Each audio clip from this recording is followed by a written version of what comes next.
നമുക്കിന്ന് രാത്രിയിൽ വീണ്ടും ദൈവത്തിൻ്റെ വചനത്തിൽ നിന്ന് ശ്രദ്ധിക്കുവാൻ കർത്താവ് നൽകിയ അവസരത്തിനായിട്ട് ഞാൻ കർത്താവിന് സ്തോത്രം ചെയ്യുന്നു. കഴിഞ്ഞ രാത്രിയിൽ നമ്മൾ ദൈവത്തിൻ്റെ വചനത്തിൽ നിന്ന് ദൈവം നമ്മളെ അറിയുന്നു, നാം ദൈവത്തെ അറിയുന്നു എന്ന ആ വിഷയത്തെപ്പറ്റി, അതിൻ്റെ പ്രാരംഭമായിട്ട് ദൈവം നമ്മളെ എങ്ങനെ അറിയുന്നു, നമ്മൾ ദൈവത്തെ എങ്ങനെ അറിയണം എന്നതിൻ്റെ പ്രാരംഭമായിട്ട് നമ്മൾ പറഞ്ഞൊരു കാര്യം, നമ്മൾ ഒരു കാലഘട്ടത്തിൽ ഇതിനെക്കുറിച്ചൊന്നും അറിവില്ലാത്തവരായിരുന്നു, ദൈവത്തെ അറിയാത്തവരായിരുന്നു. നമ്മൾ ഗലാത്യ ലേഖനത്തിൽ വായിച്ച ഭാഗം ഇതാണ്. ഒരു കാലത്ത് നമുക്ക് ഇതിനെക്കുറിച്ച് ഒരു അറിവില്ലായിരുന്നു, നമ്മൾ അജ്ഞരായിരുന്നു. ഒരു സ്പിരിച്വൽ ഇഗ്നറൻസ്, നമുക്ക് ആത്മീയമായ ഒരു അന്ധത നമുക്കുണ്ടായിരുന്നു. അവിശ്വാസികളുടെ കണ്ണ് ഈ ലോകത്തിൻ്റെ ദൈവം കുരുളാക്കിയിരിക്കുന്നു. നമ്മളെല്ലാം ആ അവസ്ഥയിലായിരുന്നു. ഈ ചിലപ്പോഴൊക്കെ ഉണ്ടാകുന്ന ഒരു പ്രോബ്ലം, നമ്മളിത് പെട്ടെന്ന് അങ്ങ് മറന്നു പോകും, നമ്മളും അങ്ങനെ ആയിരുന്നെന്നുള്ളത്. അതുകൊണ്ട് ആണ് പലപ്പോഴും പ്രോബ്ലം ഉണ്ടാകുന്നത്. പക്ഷേ നമ്മളെല്ലാം അങ്ങനെയായിരുന്നു. എന്നാൽ ഇപ്പം അങ്ങനെയല്ല. നമ്മുടെ കണ്ണ് തുറന്നിരിക്കുകയാണ്. കണ്ണ് തുറന്നപ്പോൾ നമ്മൾ മനസ്സിലാക്കുന്ന ഒരു കാര്യം കഴിഞ്ഞ കാലഘട്ടത്തിൽ നമ്മൾ മനസ്സിലാക്കിയതിൽ ഡിഫറൻ്റാണ്, വ്യത്യാസമാണ്. ഇപ്പോൾ ഗലാത്യ ലേഖനത്തിൽ ശരിക്കും പറഞ്ഞു കഴിഞ്ഞാൽ പഴയ നിയമത്തിലെ വിശുദ്ധന്മാരായ ആളുകൾക്കോ യഹൂദന്മാരായ അന്നത്തെ ആളുകൾക്കോ ഒക്കെ അറിയാവുന്നതിന് വ്യത്യസ്തമായിട്ട് പറയുമ്പോഴത്തേക്ക് തലയിൽ എല്ലാവർക്കും അറിയാമായിരുന്നു ദൈവം പിതാവാണെന്നുള്ളത്. പക്ഷേ ആ അപ്പനെ പിതാവേ അബ എന്ന് വിളിക്കാൻ തക്ക സ്വാതന്ത്ര്യം നമുക്ക് നൽകി തന്നത് യേശുക്രിസ്തുവാണ്. തലയിൽ എല്ലാവർക്കും അറിയാമായിരുന്നു, പക്ഷേ അതിന് കാരണമായി തീർന്നത്, അതത്ര കൂളായിട്ട് എനിക്ക് പോയി വിളിക്കാൻ പറ്റുന്നത്, ആ ബോധ്യം എനിക്ക് ലഭിച്ചത് നമുക്ക് പുത്രത്വം വീണ്ടെടുപ്പിലൂടെ ലഭിച്ചതുകൊണ്ടാണ്. അല്ലെങ്കിൽ അറിയില്ലായിരുന്നു. യേശു കർത്താവിനെ ദൈവം, ഞാൻ ഇന്നലെ പറഞ്ഞൊരു കാര്യം നമ്മൾ ശ്രദ്ധിച്ചു കാണും.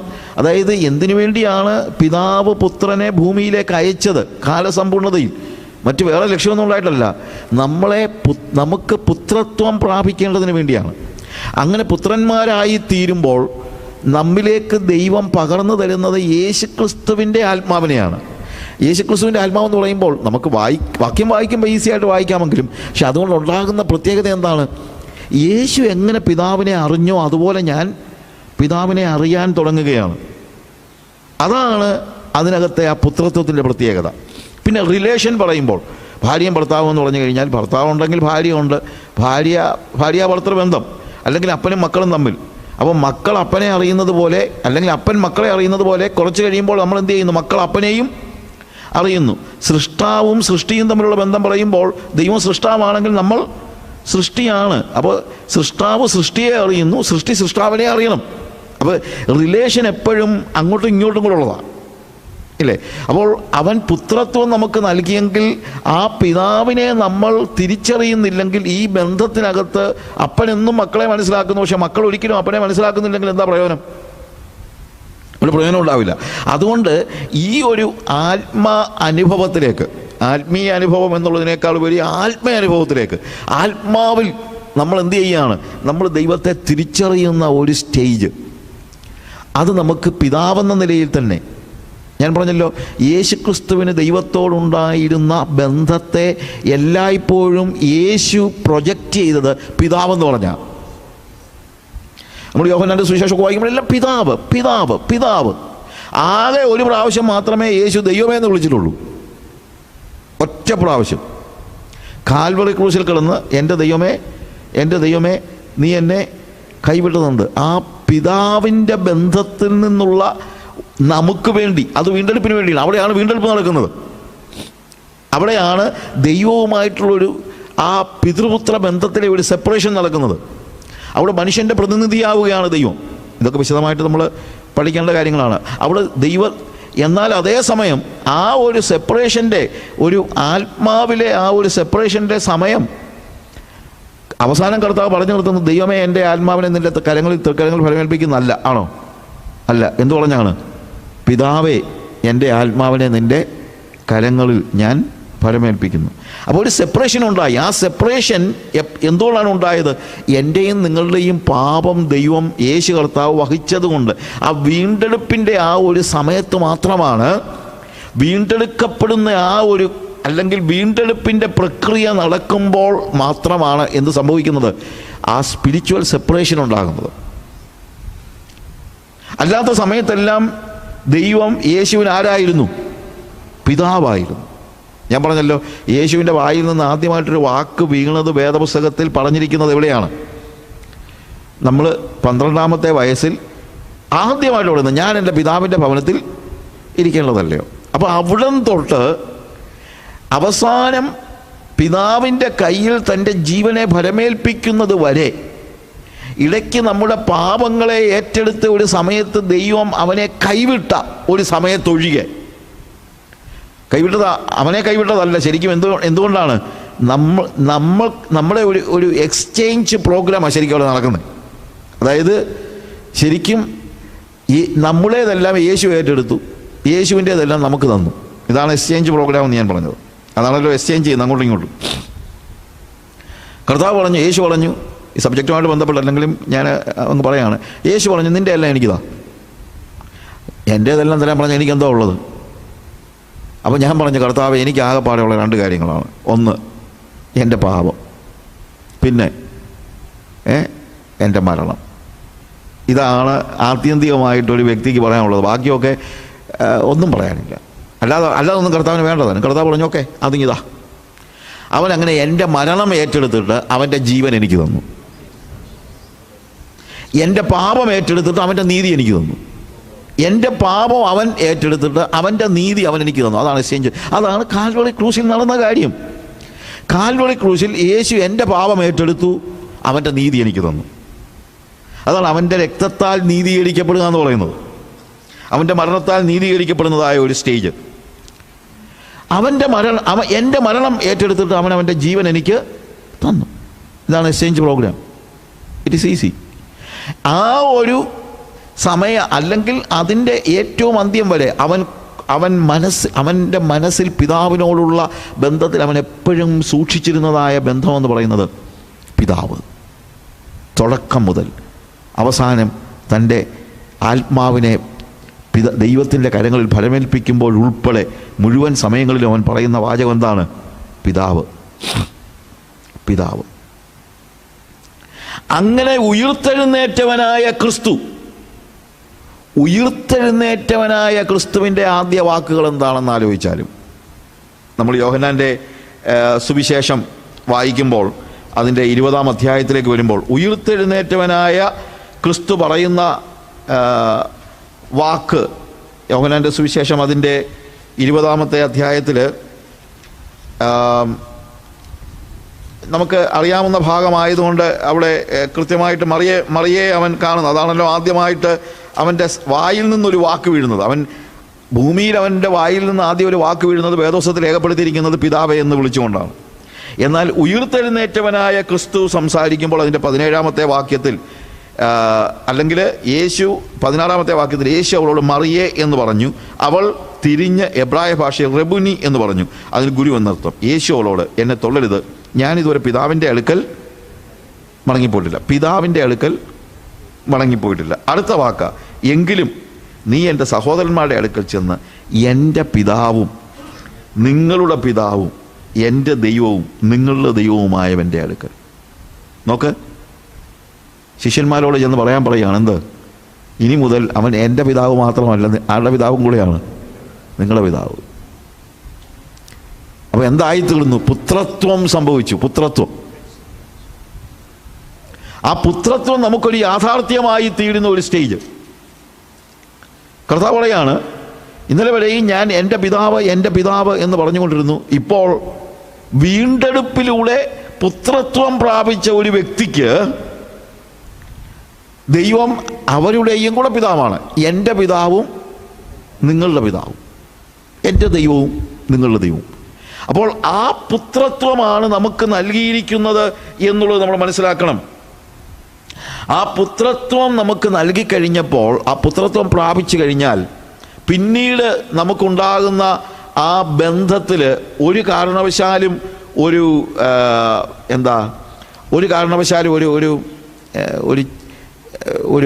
മറ ഉണ്ടാകാനായിട്ട് പാടില്ല, പൊടി ഉണ്ടാകാനായിട്ട് പാടില്ല.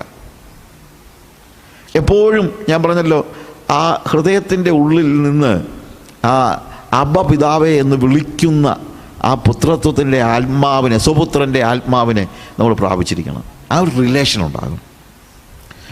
ഉണ്ടാകണം. ഇത് അനുഭവിക്കണം. ഇത് പറഞ്ഞാൽ പോരാ, ഇത് അനുഭവിക്കണം. നമ്മളെല്ലാവരും ഇത് അനുഭവിക്കണം. നാം റോമലേഖനം നമ്മൾ വായിക്കുമ്പോഴത്തേക്ക് നാം ദൈവത്തിൻ്റെ മക്കളെന്ന ആത്മാവ് താനും ആത്മാവോട് സാക്ഷ്യം പറയുന്നു. The Spirit beareth witness in my spirit that I am a child of God. The Spirit, ദൈവത്തിൻ്റെ ആത്മാവ് എൻ്റെ ആത്മാവോട് ഇപ്പോൾ കമ്മ്യൂണിക്കേഷനുണ്ട്. ആ കമ്മ്യൂണിക്കേഷൻ്റെ സമയത്തെല്ലാം ദൈവം നമ്മളോട് പറഞ്ഞുകൊണ്ടിരിക്കുന്നൊരു കാര്യമുണ്ട്, യു ആർ മൈ ചൈൽഡ്. അത് പുറമേ ഒരാൾക്ക് ചിലപ്പോൾ മനസ്സിലാക്കാൻ കഴിയില്ല, അതിനൊരു എവിഡൻസ് നമുക്ക് കാണിച്ചു കൊടുക്കാൻ കഴിയില്ല. പക്ഷേ ഒരു ദൈവ പൈതലിനെ സംബന്ധിച്ചിടത്തോളം എപ്പോഴും ഓൾവേസ് അവൻ എന്ത് വേണം? അവൻ്റെ ആത്മാവിൽ അവൻ ആ പിതാവിൻ്റെ സാന്നിധ്യം അങ്ങോട്ട് അനുഭവിച്ചറിയണം. ഇല്ലെങ്കിൽ നമ്മുടെ ജീവിതമൊക്കെ വെറും പാഴാണ്. നമ്മൾ പറയുന്ന വലിയ ആനക്കാര്യങ്ങളൊന്നുമില്ല. പാട്ടൊക്കെ എല്ലാ മതങ്ങളിലുമുണ്ട്, എല്ലാ പള്ളിയിലുമുണ്ട്. ഇവിടെ വന്ന് പാട്ട് പാടിയതുകൊണ്ടോ മറ്റുള്ള കാര്യങ്ങളോ ഒക്കെ പിതൃപുത്ര ബന്ധം ഒരു അനുഭവമാക്കുന്നില്ലെങ്കിൽ നമ്മൾ ആത്മീയ ജീവിതം ആനന്ദകരമാകുന്നില്ല. അതുകൊണ്ടാണ് ആളുകൾക്ക് പലപ്പോഴും ആനന്ദിക്കാൻ കഴിയാത്തത്. എന്തുകൊണ്ടാണ്?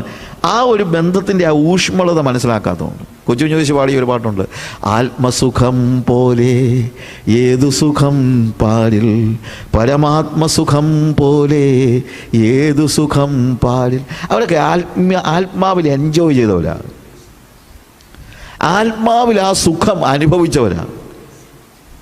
അങ്ങനെ ആത്മാവിൽ ആ സുഖം അനുഭവിക്കാൻ നമുക്ക് കഴിയണം. അല്ലാതെ വെള്ളിയാഴ്ച ദിവസം ഇവിടെ വന്ന് അല്ലെങ്കിൽ ഞായറാഴ്ച വന്ന് ഇവിടെ വന്ന് ആരാധിക്കുന്ന സമയത്ത് മാത്രമുള്ള ബന്ധമല്ല ഇത്.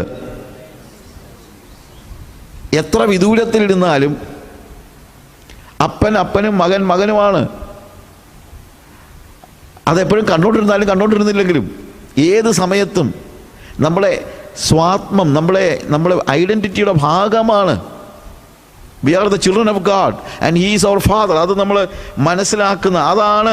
അതായത് ഞാൻ പറഞ്ഞല്ലോ, ദൈവം നമ്മളെ പുത്രനായിട്ട് മനസ്സിലാക്കുന്നു, പുത്രത്വം നമുക്ക് നൽകുന്നു. നമ്മൾ ദൈവത്തെ പിതാവായി തിരിച്ചറിയുന്ന, ആത്മാവിൽ അറിയുന്നതായ ഒരു അനുഭവം നമുക്ക് ഉണ്ടായെങ്കിലേ പറ്റുള്ളൂ. ആ ഒരു പുത്രത്വം അതിനുവേണ്ടിയാണ് നമ്മൾ ഗലാത്യലേഖനം 4-ാം അധ്യായത്തിൽ വായിക്കുമ്പോൾ, അതിനുവേണ്ടിയാണ് ദൈവം തൻ്റെ പുത്രനെ ഭൂമിയിലേക്ക് അയച്ചത് എന്ന് നമ്മൾ കണ്ടു. അതിനു വേണ്ടിയാണ്. അപ്പോൾ ഈ ജ്ഞാനം നമുക്ക് അവൻ പിതാവാണെന്നുള്ള തിരിച്ചറിവ് എനിക്കുണ്ടാകുമ്പോൾ, എന്നാൽ അവൻ പിതാവ് മാത്രമാണോ എന്ന് ചോദിച്ചു കഴിഞ്ഞാൽ പിതാവ് മാത്രം എന്നുള്ള അർത്ഥത്തിലല്ല. അവൻ നമുക്കെല്ലാമാണ്. എന്നാൽ പുതിയ നിയമത്തിൻ്റെ ഒരു പ്രത്യേകതയാണ് ആ പിതൃപുത്ര ബന്ധത്തിൻ്റെ ഊഷ്മളത എന്ന് പറയുന്നത്. അതുകൊണ്ട് വിശ്വാസികളായി നമ്മൾ പറയുന്ന ആളുകൾ അത് അനുഭവിക്കണം എന്നുള്ളതാണ് ഈ ബൈബിൾ ക്ലാസ്സിൻ്റെ പ്രധാനപ്പെട്ട ഒരു ലക്ഷ്യം. ഇത് കഴിയുമ്പോൾ എല്ലാ നിമിഷങ്ങളിലും യേശുവിനെ ദൈവത്തെ പിതാവായി ആ പിതൃപുത്ര ബന്ധത്തിൻ്റെ ഊഷ്മളത അനുഭവിക്കാൻ നമുക്ക് കഴിയുന്ന ഒരു പുത്രത്വം, ആത്മാവിനോട് കമ്മ്യൂണിക്കേറ്റ് ചെയ്യുന്ന, അതാണല്ലോ the spirit beareth witness in my spirit എന്ന് പറയുമ്പോൾ അതാണ്. ആത്മാവ് താനും ആത്മാവോട് സാക്ഷ്യം പറയുന്നു. അതൊക്കെ നമുക്കുണ്ടോ? ചുമ്മാ വെറുതെ പറഞ്ഞിട്ട് കാര്യമില്ല. അതുണ്ടോ? എപ്പോഴും എൻ്റെ ആത്മാവിൽ ദൈവത്തിൻ്റെ ആത്മാവ് ഒരു പ്രോപ്പർ കമ്മ്യൂണിക്കേഷൻ ഉണ്ടോ?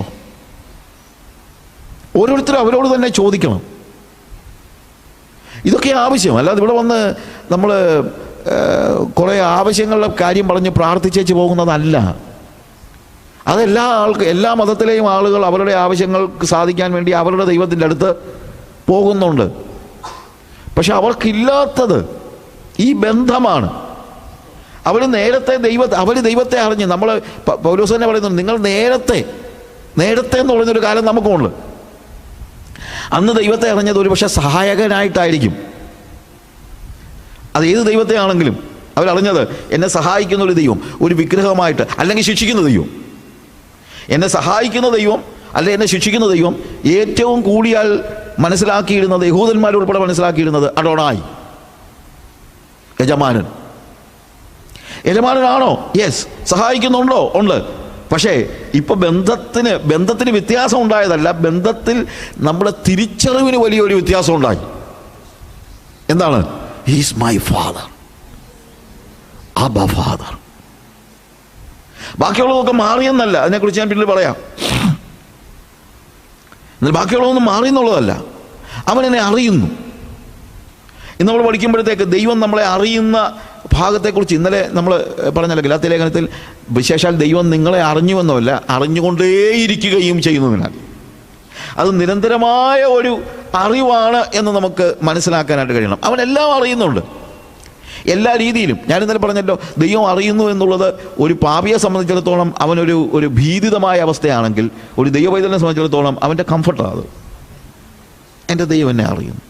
139 സങ്കീർത്തനം നമുക്ക് എല്ലാവർക്കും അറിയാവുന്ന സങ്കീർത്തനമാണ്, പലപ്പോഴും വായിക്കുന്ന സങ്കീർത്തനമാണ്. ആ സങ്കീർത്തന ഭാഗത്ത് ഈ ദൈവം നമ്മളെ അറിയുന്ന ഭാഗം, അല്ലെങ്കിൽ അതിനെക്കുറിച്ച് വിശദമാക്കുന്നത് ഒന്ന് പെട്ടെന്ന് മുന്നോട്ട് പോകാനായിട്ട് ഞാൻ സമയമെടുക്കുകയാണ്. അതിൻ്റെ 1 മുതലുള്ള വാക്യങ്ങൾ വായിക്കുമ്പോൾ തന്നെ നമ്മൾ ദൈവത്തിൻ്റെ ആ സർവജ്ഞാനം നമ്മൾ മനസ്സിലാക്കുന്നു. 1-ാമത്തെ വാക്യത്തിൽ തന്നെ പറയുന്നത്, യഹോവേ നീ എന്നെ ശോധന ചെയ്ത് അറിഞ്ഞിരിക്കുന്നു. പല വാക്കുകൾ അവിടെ ഉപയോഗിച്ചിരിക്കുന്നുണ്ട്. അതിന് 2-ാമത് പറയുന്നത്, ഞാൻ ഇരിക്കുന്നതും എഴുന്നേൽക്കുന്നതും നീ അറിയുന്നു. 3-ാമത്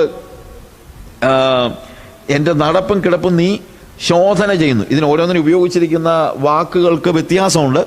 പക്ഷേ ഈ വാക്കുകൾ വ്യത്യാസമുണ്ടെന്ന് പറയുമ്പോഴത്തേക്ക് മലയാളത്തിൽ നമ്മൾ ഉപയോഗിച്ചിരിക്കുന്ന വാക്കിന് അല്ലാതെ കുറച്ചുകൂടെ ഇതിൻ്റെ ഒറിജിനൽ ടെക്സ്റ്റിൽ കുറച്ചുകൂടെ അർത്ഥസമ്പുഷ്ടമാണ്. ചില വാക്കുകളൊക്കെ വളരെ അർത്ഥസമ്പുഷ്ടമാണ്. അത് മനസ്സിലാക്കുന്നത് നമുക്ക് ദൈവം എത്രത്തോളം നമ്മളെ അറിയുന്നു എന്നുള്ളതിന് പ്രയോജനകരമായ നിലയിലാണ്. അവിടെ ഉപയോഗിച്ചിരിക്കുന്ന 1-ാമത്തെ വാക്ക്, യഹോവേ നീ എന്നെ ശോധന ചെയ്ത് അറിഞ്ഞു. ശോധന എന്നുള്ള വാക്ക്, യു ഹാവ് സെർച്ച് മീ,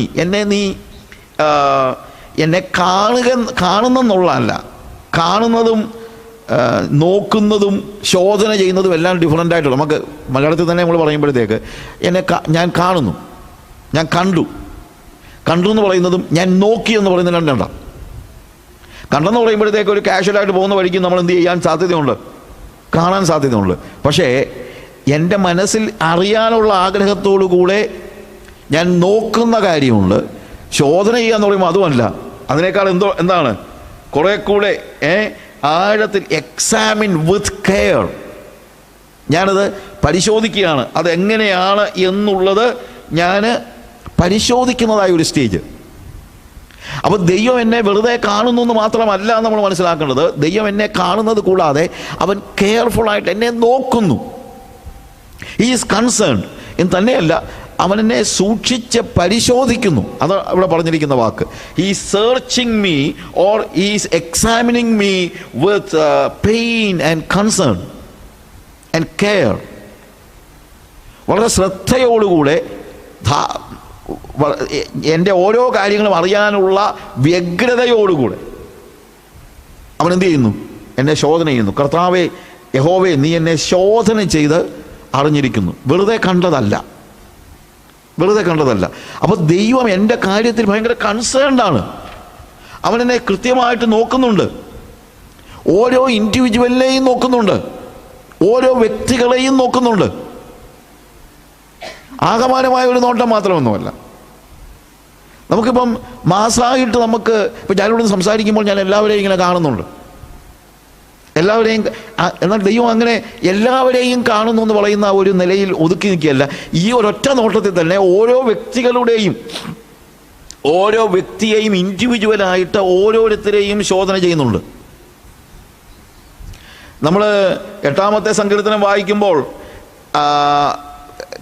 8-ാമത്തെ സങ്കീർത്തനത്തിൽ സാംസ് 8 ഈ മനുഷ്യനെ നോക്കുന്ന കാര്യം, അല്ലെങ്കിൽ അവിടെ ചോദിക്കുന്ന ഒരു ചോദ്യം 4-ാമത്തെ വാക്യം വായിക്കുമ്പോൾ 3-ാമത്തെ വാക്യം, നിന്റെ വിരലുകളുടെ പണിയായ ആകാശത്തെയും നീ ഉണ്ടാക്കിയ ചന്ദ്രനെയും നക്ഷത്രങ്ങളെയും നോക്കുമ്പോൾ മർത്യനെ നീ ഓർക്കേണ്ടതിന് അവൻ എന്ത്, മനുഷ്യപുത്രനെ സന്ദർശിക്കേണ്ടതിന് അവൻ എന്തുമാത്രം. നോക്ക്, ദൈവത്തിന് നോർമലി നമ്മളിപ്പോൾ മാനുഷികമായി പറഞ്ഞാൽ ദൈവത്തിന് നോക്കാനാണെങ്കിൽ എന്തെല്ലാം കാര്യങ്ങൾ നോക്കാനുണ്ട്. അതിനിടയ്ക്ക് ചിലപ്പോൾ ആളുകളൊക്കെ പല ആളുകളുമായിട്ട് സംസാരിക്കുമ്പോഴും ആളുകൾ പറയുന്ന കാര്യമുണ്ട്, ദൈവം ഇപ്പോൾ എന്തെല്ലാം കാര്യങ്ങളാണ് ദൈവം നോക്കുന്നത്, അതിനിടയ്ക്ക് ഇപ്പോൾ നമ്മളെ കാര്യം ഇങ്ങനെ ശ്രദ്ധിക്കാനൊക്കെ ദൈവത്തിനുള്ള നേരം എന്നൊക്കെ ചോദിക്കുന്ന തമാശയ്ക്കല്ല. ചിലപ്പോൾ ആളുകൾ അങ്ങനെ ചിന്തിക്കുന്നുണ്ട്. പക്ഷെ അങ്ങനെയല്ല. He is concerned about everything and everybody. നീ ഉണ്ടാക്കിയ ആകാശത്തെയും നിന്റെ വിരലുകളുടെ പണിയായ ആകാശത്തെയും നീ ഉണ്ടാക്കിയ ചന്ദ്രനെയും നക്ഷത്രങ്ങളെയും നോക്കുമ്പോൾ, ഇത് തന്നെ ഒരു സങ്കീർത്തനക്കാരൻ ഇങ്ങനെ നോക്കുമ്പോൾ കാണുന്ന കാര്യങ്ങളാണ്. പക്ഷേ നമുക്ക് കാണാൻ പോലും കഴിയാത്ത എത്രയോ സ്റ്റേജസ് ഉണ്ട്. ജോൺ കാർലോസ് ഓർട്ടിസിൻ്റെ ഒരു ബുക്കിനകത്ത് അദ്ദേഹം ഇങ്ങനെ ഇതിനെക്കുറിച്ച്, ഇപ്പം നമ്മൾ ഈ ആനിമൽ കിങ്ഡം ഒന്ന് നോക്കിക്കഴിഞ്ഞാൽ, അല്ലെങ്കിൽ നമ്മളെ ഭൂമിയിലെ ജീവികളുടെ കാര്യം നോക്കിക്കഴിഞ്ഞാൽ, മനുഷ്യനൊന്നുമല്ല ഏറ്റവും വലിയ ജീവിയൊന്നും. എത്രയോ ജീവികളുണ്ട്, എത്രയോ വലിയ ജീവികളുണ്ട്, ചെറിയ ജീവികളുണ്ട്, എത്രയോ ബ്രീഡുകളുണ്ട്. ഇതൊക്കെ വെച്ച് നോക്കിക്കഴിഞ്ഞാൽ മനുഷ്യൻ അത്ര വലിയ ജീവിയൊന്നും അല്ല. നോർമൽ പറഞ്ഞാൽ പോലും ഈ ആനിമൽ കിങ്ഡത്തിൽ ഈ മനുഷ്യൻ എന്ന് പറയുന്നത് ഒത്തിരി വലിയൊരു ജീവിയൊന്നുമല്ല. ആ ആനിമൽ കിങ്ഡം മൊത്തമായിട്ട് എടുത്തു കഴിഞ്ഞാൽ, ഈ ഭൂമി മൊത്തമായിട്ട് നോക്കിക്കഴിയുമ്പോഴത്തേക്ക് ഈ ഭൂമി തന്നെ എന്താ ഉള്ളത്? സോളാർ സിസ്റ്റത്തിലേക്ക് നോക്കിക്കഴിഞ്ഞാൽ ഈ ഭൂമി തന്നെ ഏറ്റവും വലിയ ഗ്രഹമൊന്നുമല്ല. അനേക ഗ്രഹങ്ങളിൽ ഒരു ഗ്രഹമാണ് സൂര്യൻ. സോളാർ സിസ്റ്റത്തിലെ ഒരു ചെറിയ ഗ്രഹമാണ് ശരിക്കും പറഞ്ഞു കഴിഞ്ഞാൽ. ഏറ്റവും ചെറുതെന്നല്ല, ബട്ട് അത്ര വലിയ വലിപ്പം വെച്ചൊന്ന് നോക്കിക്കഴിഞ്ഞാൽ ഭൂമി അല്ല ഏറ്റവും വലിയ ഗ്രഹം. അപ്പോൾ സോളാർ സിസ്റ്റം തന്നെ ഒന്ന് ആലോചിച്ച് നോക്കിക്കേ.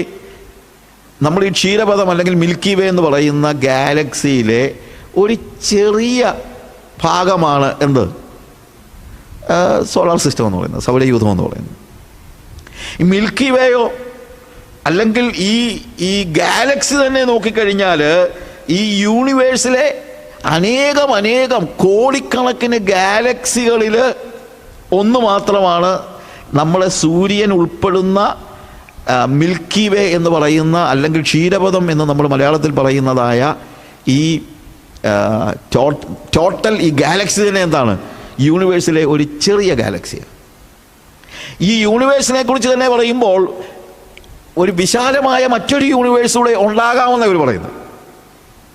അപ്പോൾ ജോൺ കാർലോസ് ഓർട്ടിസ് പറഞ്ഞത്, ഇതെല്ലാം ഉണ്ടെങ്കിലും ഈ എക്സ്റ്റെൻഡഡ് യൂണിവേഴ്സ് ഉൾപ്പെടെയുള്ളതെല്ലാം ഒരു പക്ഷേ ദൈവത്തിൻ്റെ പൂന്തോട്ടത്തിലെ ബാക്ക് യാർഡിലെ ഒരു തോട്ടമായിരിക്കും. കാര്യം അത്രയൊക്കെ മനുഷ്യന് കൺസീവ് ചെയ്യാനായിട്ട് കഴിയുന്നുള്ളൂ. അതിനപ്പുറത്താണ് ദൈവം. ഇപ്പം മനുഷ്യൻ്റെ ബുദ്ധിയും ജ്ഞാനവും എല്ലാം കൂടെ വെച്ചിട്ട് ഈ യൂണിവേഴ്സിനപ്പുറത്തൊരു എക്സ്റ്റെൻഡഡ് യൂണിവേഴ്സ് ഉണ്ടാകാം എന്ന് വരെയൊക്കെ ശാസ്ത്രജ്ഞന്മാർ പറഞ്ഞിട്ടുള്ളൂ. പണ്ട് അതൊന്നും അറിയില്ലല്ലോ. ഭൂമിക്കും സൂര്യനും ചന്ദ്രനും അപ്പുറത്ത് സങ്കീർത്തനക്കാരൻ എഴുതുമ്പോഴും മാക്സിമം ചന്ദ്രൻ്റെ കാര്യം വലിയ നക്ഷത്രങ്ങളുടെ കാര്യമൊക്കെ പറഞ്ഞ് നിർത്തുകയാണ്. പക്ഷേ ഇന്ന് നമുക്ക് അതിനേക്കാളൊക്കെ എന്തറിയാം? അതിനപ്പുറത്തൊക്കെ ലോകമുണ്ട്, അതിനപ്പുറത്തൊക്കെ ഒരു വേൾഡ് ഉണ്ടെന്നുള്ളത് നമുക്കറിയാം. പക്ഷേ ഇതെല്ലാം നമ്മൾ രൂപാന്തരപ്പെട്ടങ്ങ് ചെല്ലുമ്പോഴേ അറിയത്തുള്ളൂ. ചിലപ്പോൾ ഇതൊക്കെ ദൈവത്തിൻ്റെ കൊട്ടാരത്തിൻ്റെ ബാക്ക് യാർഡിലെ വെറും ഒരു പൂന്തോട്ടം മാത്രമായിരിക്കും ഈ വിശാലമായ യൂണിവേഴ്സ് മുഴുവൻ. അങ്ങനെയുള്ള ദൈവം, ഇതിനെ മുഴുവൻ ചമച്ചവനായ ദൈവം, ആ ദൈവം നമ്മളെക്കുറിച്ച് കൺസേൺഡാണ്. മനുഷ്യനെ ഓർക്കേണ്ടതിനൊന്നുമില്ല. എന്നാൽ 5-ാമത്തെ വാക്യത്തിൽ നീ അവനെ ദൈവത്തെക്കാൾ അല്പം മാത്രം താഴ്ത്തി തേജസ്സും ബഹുമാനവും അവനെ അണിയിച്ചിരിക്കുന്നു.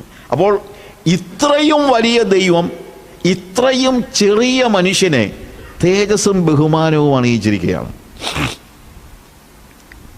ഈ ദൈവത്തിൻ്റെ പ്രത്യേകത, അവൻ എത്രയോ വലുതാണ്. പക്ഷെ അതേപോലെ തന്നെ അവൻ ചെറിയ കാര്യങ്ങളിൽ, ഏറ്റവും ചെറിയ മനുഷ്യനിൽ പോലും അവൻ കൺസേൺഡാണ്. ഞാനൊരു സ്റ്റോറി ഒരിക്കൽ ഒരു നടന്നാണ്. ആന്റണി കോളിൻസ് എന്ന് പറഞ്ഞൊരു ഇൻഫിഡൽ, അവൻ ദൈവവിശ്വാസിയല്ല, ഒരു ക്രിസ്ത്യാനി പള്ളിയിൽ പോയപ്പോഴത്തേക്ക് അവനോട് ചോദിച്ചു, നീ ഇവിടെ പോവാം? അവൻ പറഞ്ഞു, പള്ളിയിൽ പോവാം. നീ എന്തിനാ പള്ളിയിൽ പോകുന്നത്? I want to worship God. അപ്പം ഇവൻ ചോദിച്ചു, അത് നീ എങ്ങനെയുള്ള ദൈവത്തെ ആരാധിക്കുന്നത്? അവനെ ചോദിച്ചു, എന്താ അത് ഉദ്ദേശിക്കുന്നത്? അതൊരു വലിയ ദൈവമാണോ ചെറിയ ദൈവമാണോ? ഉടനെ ഈ ക്രിസ്ത്യൻ പറഞ്ഞു, രണ്ടുമാണ്, വലിയ ദൈവമാണ് ചെറിയ ദൈവമാണ്. ഉടനെ ചോദിച്ചു, അതെന്താ അങ്ങനെ വലിയ ദൈവമാണ് ചെറിയ ദൈവമാണെന്ന് പറയാൻ കാര്യം? ഉടനെ പറഞ്ഞു, he is so great that he created the whole universe and he is so small that he lives in my heart. ദൈവം വലിയ ദൈവമാണെന്ന് ചോദിച്ചു കഴിഞ്ഞാൽ, യെസ്, ഈ വിശാല പ്രപഞ്ചത്തെ മുഴുവൻ ഉണ്ടാക്കിയ ദൈവം is A great God, but that God is so small that he can live inside my heart. എൻ്റെ ഹൃദയത്തിൻ്റെ ഉള്ളിൽ വന്ന് വാസം ചെയ്യുവാൻ തക്കവണ്ണം മനസ്സുള്ളവനായ ഒരു ദൈവം. അങ്ങനെ ഒരു ദൈവം, അതാണ് ഞാൻ പറഞ്ഞത്, ആ ദൈവം, ഇതെല്ലാം ഉണ്ടാക്കിയവനായ ആ ദൈവം എന്നെ ശോധന ചെയ്യുന്നു ഇൻഡിവിജ്വലായിട്ട്. എല്ലാവരെയും കൂടെ മൊത്തമായിട്ടൊന്ന് കാണുകയല്ല. ഒരു രാഷ്ട്രത്തിൻ്റെ നേതൃനിരയിലുള്ള ഒരു വ്യക്തിക്ക് എത്ര പേരെ അറിയാം ആ രാഷ്ട്രത്തിലുള്ള? ഇന്ത്യയിൽ 1.3 ബില്യൺ ജനങ്ങളുണ്ടെന്ന് നമുക്കറിയാം. 130 കോടി ജനങ്ങളുള്ള ഇന്ത്യയിൽ ഇന്ത്യയുടെ പ്രസിഡന്റിനോ ഇന്ത്യയുടെ ആർക്കെങ്കിലും ആയിക്കോട്ടെ, അവരിൽ എത്ര പേരെ അറിയാം? എത്ര നമ്പർ ഉണ്ടെന്ന് തന്നെ അവന് കണ്ടുപിടിക്കാൻ ബുദ്ധിമുട്ടുള്ള കാര്യം. ഓരോ മിനിറ്റിലും ആളിൻ്റെ നമ്പർ ഡിഫറൻ്റ് ആയിക്കൊണ്ടിരിക്കുകയാണ്, എവറി മൊമെൻറ്റ്. അത് കമ്പ്യൂട്ടറിനകത്ത് കയറുന്നത് വരെ ഇത് മനസ്സിലാക്കാൻ പോലും കഴിയില്ല. അങ്ങനെ മനുഷ്യൻ എത്ര പരിമിതനാണ്. അപ്പോൾ ഒരു രാഷ്ട്രത്തിൻ്റെ നേതാവിന് അവൻ്റെ രാഷ്ട്രത്തിലെ ആളുകളുടെ 0.0001% ആളുകളെ പോലും പലപ്പോഴും വ്യക്തിപരമായിട്ട് അറിയത്തില്ലെങ്കിൽ, ദൈവത്തിൽ അങ്ങനല്ല. ഈ യൂണിവേഴ്സിൽ ഇന്ന് വരെ ഉണ്ടായിട്ടുള്ള കോടാനുകോടി ജനങ്ങളുടെ ഓരോരുത്തരുടെയും ഡീറ്റെയിൽസ് അവൻ്റെ കയ്യിൽ അവൻ ശോധന ചെയ്ത് അറിഞ്ഞിട്ടുണ്ട്. Is knowing me. അവൻ എത്ര വലിയവനാണെങ്കിലും അവൻ എൻ്റെ ഹൃദയത്തിൻ്റെ ഉള്ളിലേക്ക് കയറിയിരിക്കുവാൻ. 2-ാമത്തെ വാക്യം വായിക്കുമ്പോൾ നമ്മൾ സാംസിൽ അടുത്ത ഭാഗം വായിക്കുമ്പോഴത്തേക്ക് അവിടെ നമ്മൾ കാണുന്നത്, ഞാൻ ഇരിക്കുന്നതും എഴുന്നേൽക്കുന്നതും നീ അറിയുന്നെന്ന്. ഞാൻ ഇരിക്കുന്നതും എഴുന്നേൽക്കുന്നതും നീ അറിയുന്നു. അവിടെ ഉദ്ദേശിച്ചിരിക്കുന്നത് he understands or to distinguish and discern with insight. അത് ഞാൻ പറഞ്ഞ ആ വാക്കുകളുടെ പ്രത്യേകത ഞാൻ പറയുന്നതാണ്. ഞാൻ ഇരിക്കുന്നതും എഴുന്നേൽക്കുന്നതും, അതിൻ്റെ ഏറ്റവും ചെറിയ കാര്യങ്ങൾ, എൻ്റെ ഓരോ ചെറിയ ചലനങ്ങളെയും നീ അറിയുന്നു. ഓരോ ചെറിയ ചലനങ്ങൾ ഞാൻ പറഞ്ഞല്ലോ. അറിയുന്നു എന്ന് പറയുന്നത് ഒളിക്കാൻ നോക്കുന്നവനെ പേടിക്കേണ്ട കാര്യമാണ്. നമുക്ക് പേടിക്കാനുള്ളതല്ല, പക്ഷേ എങ്കിലും അവൻ എന്നെ അറിയുന്നു. ഒളിക്കാൻ നോക്കുന്നവന് ഒളിക്കാൻ പറ്റത്തുമില്ല. പണ്ട് തേങ്ങ മോഷ്ടിക്കാൻ ഒരു അപ്പനും മോനും കൂടെ പോയ ഒരു സ്റ്റോറി ഞാനിങ്ങനെ കേട്ടിട്ടുണ്ട്. അപ്പൻ പറഞ്ഞു, എടാ ഞാൻ തെങ്ങ കയറുമ്പോൾ ആരെങ്കിലും കാണുകയാണെങ്കിൽ വിളിച്ച് പറയണം. തെങ്ങിൻ്റെ മണ്ടയ്ക്ക് അപ്പൻ കയറി കഴിഞ്ഞപ്പോൾ മോൻ താഴെ നിന്ന് പറഞ്ഞു, അപ്പാ കാണുന്നു. അയാൾ പെട്ടെന്ന് ഇയാളിങ്ങി ഇറങ്ങി. ആരാടാ? എവിടാടാ? അല്ല, കാണുന്നു. ആരാ കാണുന്നേ? ദൈവം. ആര് കാണുന്നു? ദൈവം കാണുന്നു. നാട്ടുകാർ കണ്ടാലും കണ്ടില്ലെങ്കിലും ആര് കാണും? ദൈവം കാണും. ആർക്കും ഒന്നും ഒളിക്കാൻ പറ്റില്ല. ഈ ദൈവത്തിൻ്റെ മുമ്പിൽ നിന്ന് ഒളിക്കാൻ മനുഷ്യൻ പരിശ്രമിക്കുന്നുണ്ട്. ആദാം തൊട്ടുള്ളവരെല്ലാം പരിശ്രമിച്ചത് എന്തിനാണെന്നറിയാമോ? ദൈവത്തിൽ നിന്ന് ഒളിക്കാനാണ്. നടക്കുകയില്ലെന്നുള്ള അറിഞ്ഞുകൊണ്ട് തന്നെ. What he was doing. നമ്മൾ ഉൽപ്പത്തി പുസ്തകം 3-ാം അധ്യായം വായിക്കുമ്പോഴത്തേക്ക് നമ്മൾ അതിൻ്റെ 7 മുതൽ 24 വരെയുള്ള വാക്യങ്ങളിൽ നമുക്ക് കാണാം ആദാം എന്ത് ചെയ്യാൻ ഉദ്ദേശിക്കുന്നു. ആദാം ആദ്യം പാപം ചെയ്തിട്ട് ആദ്യം ചെയ്ത കാര്യം ഒളിക്കുക എന്നുള്ളത്. പാപം ചെയ്യുന്ന ഏത് വ്യക്തിയുടെയും ആദ്യത്തെ ടെൻഡൻസി ഒളിക്കുക എന്നുള്ളതാണ്. പക്ഷെ ഒളിക്കാൻ പറ്റുമോ? ഒളിക്കാൻ പറ്റില്ല. ആദാമിനോട് കർത്താവ് വന്ന് ചോദിക്കുക, ആദമേ നീ എവിടെ? നീ എവിടെ എന്ന് ചോദിക്കുന്നത് ഏത് മരത്തിൻ്റെ പുറകിലാണ് നീ ഒളിച്ചിരിക്കുന്നത് എന്നുള്ള അർത്ഥത്തിലല്ല. പണ്ട് എലി വിസൽ എന്ന് പറയുന്ന ഒരു റൈറ്ററുണ്ട്, ഒരു നോവൽ പ്രൈസ് വിന്നറാണ് അദ്ദേഹം, ജിവ. അദ്ദേഹത്തിൻ്റെ ഒരു ഇൻ്റർവ്യൂവിൽ ഒരു ബുക്കാണ്, അതൊരു ബുക്കായിട്ട് തന്നെയുണ്ട്. ആ ബുക്കിനകത്ത് അദ്ദേഹം പറഞ്ഞ ഒരു സ്റ്റോറി, ഈ ജർമ്മനിയിൽ നാസി, അദ്ദേഹം ജർമ്മൻ ജീവായിരുന്നു. നാസി പട്ടാള ക്യാമ്പിൽ ഒരു റബി അവർ പട്ടാള ക്യാമ്പിൽ പിടിച്ചുകൊണ്ട് പോയി. അപ്പം ഒരു പട്ടാളക്കാരൻ, ചെറുപ്പക്കാരനൊരു പയ്യനാണ്. അവൻ ഈ റിലീജിയസ് കാര്യങ്ങളിലൊന്നും താല്പര്യമില്ലാത്ത ഒരാളാണ്. അവൻ കളിയായിട്ട് ഈ റബിയോട് പറഞ്ഞു, റബി, ഞാൻ ചെറിയ പ്രായത്തിൽ നിങ്ങളുടെ ബൈബിളൊക്കെ വായിച്ചിട്ടുണ്ട്. എൻ്റെ വീട്ടിലൊരു ബൈബിളൊക്കെ ഉണ്ടായിരുന്നു. പക്ഷേ ഞാനിത് വായിച്ചുകൊണ്ടിരുന്നപ്പോൾ ആദ്യം അങ്ങോട്ട് വായിച്ചു പോയപ്പോൾ തന്നെ അവിടെ ആദാമിനോട് ദൈവം ചോദിക്കുക, ആദാമേ നീ എവിടെയെന്ന്. അത് വായിച്ചപ്പോൾ ഞാൻ ചിന്തിച്ചു, എടാ നിങ്ങളൊക്കെ പറയുന്നത് ദൈവം സർവ്വജ്ഞാനിയാണ്, സർവ്വവ്യാപിയാണ്, അങ്ങനെയുള്ളൊരു ദൈവം ആദാം എവിടെ ഒളിച്ചിരിക്കുന്നു അറിയാൻ വയ്യാത്ത ആദാമേ നീ എവിടെയെന്ന് ചോദിക്കുന്ന ഒരു ദൈവം അന്ന് ഞാൻ ബൈബിൾ വായിക്കുന്ന നിർത്തിയതാണെന്ന് കളിയായിട്ട് പറഞ്ഞു.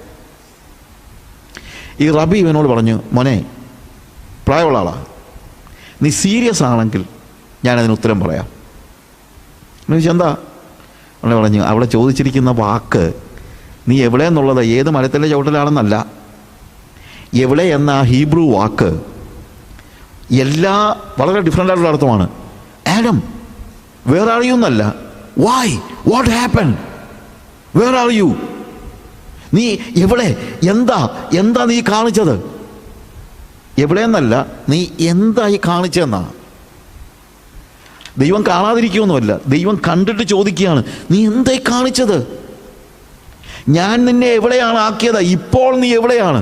അതായത് വേർ, വൈ, വാട്ട് എന്നെല്ലാം കൂടെ ചോദിക്കുന്ന ഒരു വാക്കാണ് ഹീബ്രുവിലോട് ഉപയോഗിച്ചിരിക്കുന്നത്. എവിടെ, എന്ത്, വാട്ട് ഹാപ്പൻ, വാട്ട്, വൈ, എന്തുകൊണ്ട്, ഇതിനെല്ലാം കൂടെ യോജിക്കുന്ന ഒരു വാക്കാണ് അവിടെ ഉപയോഗിച്ചിരിക്കുന്നത്. ഒരു മനുഷ്യൻ പാപം ചെയ്യുമ്പോൾ ദൈവം ചോദിക്കുന്ന ചോദ്യം ഇതാ, നീ എവിടെയെന്ന് ചോദിച്ചാൽ ഞാൻ നിന്നെ എവിടെ ആക്കി, ഇപ്പോൾ നീ എവിടെയാണെന്നാണ് ചോദിക്കുന്നത്. അത് വിശ്വാസിയോടും ചോദിക്കുന്ന ചോദ്യം അതാ. ദൈവം നമ്മളെ പുത്രത്വത്തിൽ കൊണ്ടു നിർത്തിയിട്ട് പുത്രന് യോജിക്കാത്ത കാര്യം ചെയ്യുമ്പോൾ തീർച്ചയായിട്ടും അപ്പൻ ചോദിക്കും, എന്താ മോനെ നീ കാണിച്ചത്. അതൊരു വേദനയിൽ നിന്നുള്ള ദൈവത്തിൻ്റെ ഹൃദയത്തിൻ്റെ വേദനയാണ് ഇവിടെ പ്രകടമാക്കിയിരിക്കുന്നത്. With a painful heart God is asking, what happened, why you did it, നീ എന്താ ഈ ചെയ്തത്, നിനക്ക് എങ്ങനെ ഇത് ചെയ്യാൻ പറ്റി. അല്ലാതെ എവിടാണെന്ന് ഒളിച്ചിരിക്കുന്ന കാര്യമല്ല, അതിൻ്റെ ആവശ്യമില്ല. God knows everything. ഒളിക്കാൻ പറ്റില്ല. കയ്യിന് ഒളിക്കാൻ പരിശ്രമിക്കുക. സ്വന്തം സഹോദരനെ കൊന്നു കഴിഞ്ഞിട്ട് അവൻ വന്നു നിൽക്കുമ്പോൾ അവൻ ചിന്തിച്ചു, എവറിത്തിങ് ഈസ് ഫിനിഷ്ഡ്. ഞാനതിനെക്കുറിച്ച് പല മെസ്സേജസിൽ പറഞ്ഞിട്ടുണ്ട്. ആദാം ദൈവത്തെ അവൻ്റെ ലോകത്തിൽ നിന്ന് ഓടിച്ചു വിട്ടു. എന്നാൽ കയീൻ ദൈവത്തെയും മനുഷ്യനെയും അവൻ്റെ ലോകത്തിൽ നിന്ന് ഓടിച്ചു വിട്ടു. ഇതാ സംഭവിക്കുന്നത്. ആദാം പറഞ്ഞു, I can live my self. ദൈവത്തെ പോലെ ആകാനാണ് അവൻ എന്ത് ചെയ്തത്, പഴം പറിച്ചു തന്നു. അതായത് എനിക്കിനി ദൈവത്തിൻ്റെ ആവശ്യമില്ല. I can become like God. If I can become like God, then why I need God? He was denying God. അവൻ ദൈവത്തെ നിഷേധിക്കായിരുന്നു. അതുകൊണ്ടാണ് ആദം പഴം പറിച്ചു തന്നല്ല. അതെ, നമ്മൾ ചിലപ്പോൾ ആലോചിക്കുന്ന പോലെ ഇവിടെ ഒരു പഴം പറിച്ചു തന്നതിന് ഇത്രയും വലിയ ശിക്ഷ കൊടുക്കേണ്ട വല്ല കാര്യമുണ്ടോ? പല ആളുകളൊക്കെ ചോദിക്കാറില്ലേ, എന്തോ ആദാം എന്തോ ഇത്ര വലിയ തെറ്റ് ചെയ്ത് ഒരു പഴം തിന്നരുതെന്ന് പറഞ്ഞാൽ അവൻ അറിയാതെ അങ്ങ് തിന്നുപോയി. അതിനാണോ ഇത്രയും വലിയ തെറ്റെല്ലാം, ഇത്രയും വലിയ ശിക്ഷ ദൈവം കൊടുത്തത്? നോ, അത് വെറുതെ ഒരു പഴം പറിച്ചു തന്ന കേസല്ല ഇത്. എന്താണ്? He was denying God and asking God to get out of his life. അവൻ്റെ ജീവിതത്തിൽ നിന്ന്, ജീവനിൽ നിന്ന്, അവൻ്റെ കാര്യങ്ങളിൽ ഇടപെടുന്നതിൽ നിന്ന് ദൈവത്തെ പുറത്തു നിർത്തുകയായിരുന്നു. He wanted to be independent from God. അതാ അവളെ ചെയ്തത്. അത് നമ്മളൊക്കെ ചെയ്യുമ്പോൾ എൻ്റെ കാര്യം ഞാൻ നോക്കിക്കോളാമെന്ന് ഒരുത്തനൊരു വാചകം പറഞ്ഞു കഴിഞ്ഞാൽ അതിൻ്റെ അർത്ഥം I don't need God to interfere in my life എന്നാ. അല്ലാതെ എന്താ? And he wanted to become like God. ഇത് ആദാമിന് മാത്രം സംഭവിക്കുന്ന കാര്യമല്ല. എന്നും മനുഷ്യൻ ദൈവത്തെ നിഷേധിച്ച് സ്വന്തം ലോകത്തിലേക്ക് പ്രവേശിക്കുകയാണ്, ദൈവത്തെ കയറ്റാതെ. എൻ്റെ ലോകത്തിൽ ദൈവം കയറാൻ പാടില്ല. I will do what I want to do. I don't want God to interfere in my life. ഇതല്ലേ പറയുന്നത്? ഇതല്ലേ സാധാരണ ഒരു പാപി പറയുന്ന കാര്യം? എന്താണ്? I will do what I want to do. I don't want God to interfere. എൻ്റെ കാര്യം ഞാൻ നോക്കിക്കോളാം, എൻ്റെ കാര്യത്തിൽ ആരും ഇടപെടണ്ട, ദൈവം ഇടപെടണ്ട. What happens? He is denying God. അതാണ് പാപം. That is sin. Sin is acting independently. Sin is being independent from God. ദൈവത്തിൽ നിന്ന് സ്വതന്ത്രനാവുന്നതാണ് യഥാർത്ഥത്തിൽ പാപം എന്ന് പറയുന്നത്. അതാണ് ആദാം ചെയ്തത്. എന്നാൽ കയീൻ വന്നപ്പോൾ അവൻ കുറച്ചുകൂടെ കൂടുതലാക്കി. അതായത് എൻ്റെ കാര്യത്തിൽ ദൈവം ഇടപെടണ്ട, എൻ്റെ കാര്യത്തിൽ എൻ്റെ സഹോദരനും ഇടപെടണ്ട. I want to be independent from God and also from man. ദൈവത്തിൽ നിന്നും സഹോദരനിൽ നിന്നും ഹൈഡ് ചെയ്യാൻ, ഒളിച്ചോടാനായിട്ട് ആണ് കയീൻ പരിശ്രമിച്ചത്. പക്ഷെ നടക്കുമോ? No, he cannot. അവനെ ഒളിക്കാൻ പറ്റില്ല. അവൻ നീ ഇരിക്കുന്നതും എഴുന്നേൽക്കുന്നതും അവൻ അറിയുന്നു. ഞാൻ പറഞ്ഞല്ലോ, ഒരു പാപിയെ സംബന്ധിച്ചിടത്തോളം ഇതൊരു വാർണിംഗ് ആണ്. ഒരു വിശ്വാസിയെ സംബന്ധിച്ചിടത്തോളം ഇതൊരു എൻകറേജ്മെൻറ്റാണ്. ഓ, ഞാൻ ഇരിക്കുന്നതും ഞാൻ എഴുന്നേൽക്കുന്നതും എല്ലാം കർത്താവ് അറിയുന്നുണ്ടല്ലോ. രണ്ടും പറയുന്നതിൻ്റെ ഡിഫറൻസ് ഉണ്ടോ? ആ ടോണിൻ്റെ ഡിഫറൻസ്. പക്ഷെ ദൈവം അറിയുന്നു എന്നുള്ളതാണ്. ദാവീദ് ഒളിക്കാൻ പരിശ്രമിച്ചു, നടന്നോ? ഇല്ല. നാഥാൻ പ്രവാചകനെ വിളിച്ചിട്ട് കർത്താവ് ചെന്ന് പറയാം, ആ മനുഷ്യൻ നീ തന്നെ, you are that person. He cannot hide himself from God. ദൈവത്തിൽ നിന്ന് ഒളിക്കാൻ ഒരിക്കലും കഴിയില്ല എന്ന് നമ്മൾ മനസ്സിലാക്കണം. He cannot hide anything from God. അവൻ എല്ലാം അറിയുന്നു. ഞാൻ ഇരിക്കുന്നതും എഴുന്നേൽക്കുന്നതും, my down sittings and my up risings, എൻ്റെ ജീവിതത്തിൻ്റെ താഴ്ചകളെയും ഉയർച്ചകളെയും എല്ലാം അവൻ അറിയുന്നു. എൻ്റെ ജീവിതത്തിൻ്റെ മനോഭാവങ്ങളെല്ലാം അവൻ അറിയുന്നു.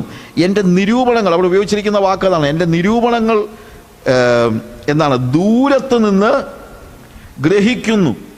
ദൂരത്ത് നിന്ന്, അതായത് എൻ്റെ നിരൂപണം നടന്നിട്ടല്ല, ഞാൻ നിരൂപിക്കുന്നതിന് മുമ്പ് തന്നെ അവൻ കാര്യങ്ങളെ അറിയുന്നു, അല്ലേ? ഞാൻ ഇരിക്കുന്നതും എഴുന്നേൽക്കുന്നതും നീ അറിയുന്നു, എൻ്റെ നിരൂപണങ്ങൾ നീ ദൂരത്ത് നിന്ന് ഗ്രഹിക്കുന്നു. നമ്മൾ സാധാരണ പറയുമല്ലോ, മനസ്സിൽ കാണുന്നതിന് മുമ്പ് തന്നെ മരത്തിൽ കാണും. നീ മനസ്സിൽ കാണുന്നതിന് മുമ്പ് ഞാൻ മരത്തിൽ കാണാണെന്ന് പറയും. അതൊന്നും മനുഷ്യന് പറ്റുന്ന കാര്യമൊന്നുമല്ല. പക്ഷേ എന്താണ്, ശരിക്കും ദൈവത്തിൻ്റെ കാര്യത്തിൽ അത് കറക്റ്റാണ്. എന്ത്, നമ്മൾ എൻ്റെ ചിന്തകളെ ഞാൻ അറിയും മുമ്പ് അവൻ അറിയുന്നു. അതായത് എൻ്റെ ഉയർച്ചയിലും താഴ്ചയിലും എൻ്റെ ചിന്ത എന്താണെന്നുള്ളത് അവൻ അറിയാം. എൻ്റെ ചിന്തകളെ മാത്രമല്ല, ഞാൻ എന്ത് ചിന്തിക്കുമെന്ന് പോലും അവനറിയാം. അവനെൻ്റെ ചിന്തകളെ അറിയാം, പക്ഷേ ഞാൻ ചിന്തിക്കുന്നതിന് മുമ്പ് തന്നെ ഞാൻ എന്ത് ചിന്തിക്കുമെന്നുള്ളത് പോലും അവന് അറിയാം. ഞാൻ ഉയരുമ്പോൾ എന്ത് ചിന്തിക്കുമെന്നും താഴുമ്പോൾ എന്ത് ചിന്തിക്കുമെന്നും എനിക്കറിയാം. അതുകൊണ്ടാണ് ചിലപ്പം നമ്മളെ താഴ്ത്തുന്നത്. കാര്യം ഉയർത്തിയാൽ ചിലപ്പം എൻ്റെ ചിന്തയൊക്കെ മാറിയെന്നിരിക്കും. അതുകൊണ്ട് ചിലപ്പം ദൈവം എന്നെ താഴ്ത്തിയെന്നിരിക്കും. അതുകൊണ്ട് എൻ്റെ താഴ്ചകൾക്ക് വേണ്ടിയും ഞാൻ ദൈവത്തിന് സ്തോത്രം ചെയ്യുന്നു. കാരണം ദൈവികതയിൽ നിന്ന് മാറുന്ന ഒരു ചിന്ത എൻ്റെ മനസ്സിൽ നാളെ ഉണ്ടാകാതിരിക്കേണ്ടതിന് ഉയർച്ചയിൽ നിന്ന് എന്നെ താഴ്ചയിലേക്ക് ദൈവം തള്ളിയിട്ടാലും എൻ്റെ നന്മയ്ക്ക് വേണ്ടി അത് ചെയ്യുന്നത്. ഹല്ലേലൂയ. അടുത്ത 3-ാമത്തെ വാക്യത്തിൽ എൻ്റെ നടപ്പും കിടപ്പും നീ ശോധന ചെയ്യുന്നു. ഇവിടെ ശോധന എന്ന് ഉപയോഗിച്ചിരിക്കുന്നത്. ആദ്യത്തെ ശോധന എന്ന് പറയുന്നത്, 1-ാമത്തെ വാക്യത്തിൽ ശോധന എന്ന് പറയുന്നത് സെർച്ച് ചെയ്യുക എന്നുള്ളതാണ്, ഇൻവെസ്റ്റിഗേറ്റ് ചെയ്യുക, ശോധന ചെയ്യുക. 2-ാമത്തെ അറിയുന്നു, അണ്ടർസ്റ്റാൻഡ്സ്, നോവത്ത് എന്ന് പറയുന്നത് understanding all the aspects of my life. എൻ്റെ ജീവിതത്തിൻ്റെ ഏറ്റവും ചെറിയ കാര്യങ്ങളും വലിയ കാര്യങ്ങളും എല്ലാം അവൻ ഒരുപോലെ അറിയുന്നു. ഒരു റോ ഡാറ്റ എടുത്ത് നോക്കുകയല്ല, എവ്രി ഡീറ്റെയിൽസ് അവൻ അറിയുന്നു. എൻ്റെ നടപ്പും കിടപ്പും അവൻ ശോധന ചെയ്യുന്നു എന്ന് പറയുന്ന എൻ്റെ നടപ്പും കിടപ്പും അവൻ ശോധന എന്ന് പറഞ്ഞിരിക്കുന്നിടത്ത് ഉപയോഗിച്ചിരിക്കുന്ന വാക്ക് ശരിക്കും പറഞ്ഞു കഴിഞ്ഞാൽ നമ്മൾ ഈ പാറ്റിക്കൊഴിക്കുക എന്നൊക്കെ പറയുന്നത്, വിന്നോയിങ് ഗ്രെയിൻ. നമ്മൾ എന്താണ്, അരിയിലും മറ്റും ഉള്ള മറ്റുള്ള കാര്യങ്ങൾ, പതിരും മറ്റുള്ള കാര്യങ്ങളൊക്കെ പാറ്റി മാറ്റുക എന്നൊക്കെ നമ്മൾ പറഞ്ഞു. അതിനുപയോഗിച്ചിരിക്കുന്ന വാക്കാണ് ശോധന ചെയ്യുക എന്ന് പറഞ്ഞാൽ ഉപയോഗിച്ചിരിക്കുന്നത്. അല്ലാതെ അറിയുന്നു എന്ന് മാത്രമല്ല, അല്ലെങ്കിൽ ഒരു മെറ്റൽ ടെസ്റ്റ് ചെയ്യുന്നതിനെക്കുറിച്ചോ, ടെസ്റ്റിംഗ് മെറ്റൽ, ഇതിനെല്ലാം ഉപയോഗിച്ചിരിക്കുന്ന ഒരു വാക്കാണ് അവിടെ ഉപയോഗിച്ചിരിക്കുന്നത്. എൻ്റെ നടപ്പിലും കിടപ്പിലും ഉള്ള പതിര് അവൻ ശോധന ചെയ്തിട്ട് എൻ്റെ കുറവുകളെ അവൻ പെറുക്കിക്കളയുന്നു. അപ്പോൾ അതിനകത്ത് നന്മയുണ്ട്. പേടിക്കാൻ ഉള്ള കാര്യം മാത്രമല്ല, എന്താണ്, എൻ്റെ ജീവിതത്തിലെ എൻ്റെ നടപ്പും കിടപ്പും അവൻ ശോധന ചെയ്തിട്ട് വരുന്ന ഓരോ പാളിച്ചകളെയും അവൻ എന്ത് ചെയ്യുന്നു, മാറ്റിക്കളയുന്നു, പാറ്റിക്കളയുന്നു, അല്ലേ? അതുപോലെ ഒരു മെറ്റല് അല്ലെങ്കിൽ സ്വർണം ആണെങ്കിലും ഉരുക്കിയിട്ട് അതിനകത്തു നിന്നുള്ള ബ്ലമിഷെല്ലാം, കീടനെല്ലാം മാറ്റിക്കളയുന്നത് പോലെ എൻ്റെ ജീവിതത്തിൽ അടിഞ്ഞു കിടക്കുന്ന എല്ലാ കീടനെയും എല്ലാ ബ്ലമിഷും അവൻ എന്ത് ചെയ്യുന്നുണ്ട്, മാറ്റിക്കളയുന്നു. അടുത്ത വാക്യത്തിൽ എൻ്റെ വഴികളൊക്കെയും നിനക്ക് മനസ്സിലായിരിക്കുന്നു. എൻ്റെ വഴികളൊക്കെ, 3-ാമത്തെ വാക്യം, എൻ്റെ നടപ്പും കിടപ്പും നീ ശോധന ചെയ്യുന്നു, എൻ്റെ വഴികളൊക്കെയും നിനക്ക് മനസ്സിലായിരിക്കുന്നു.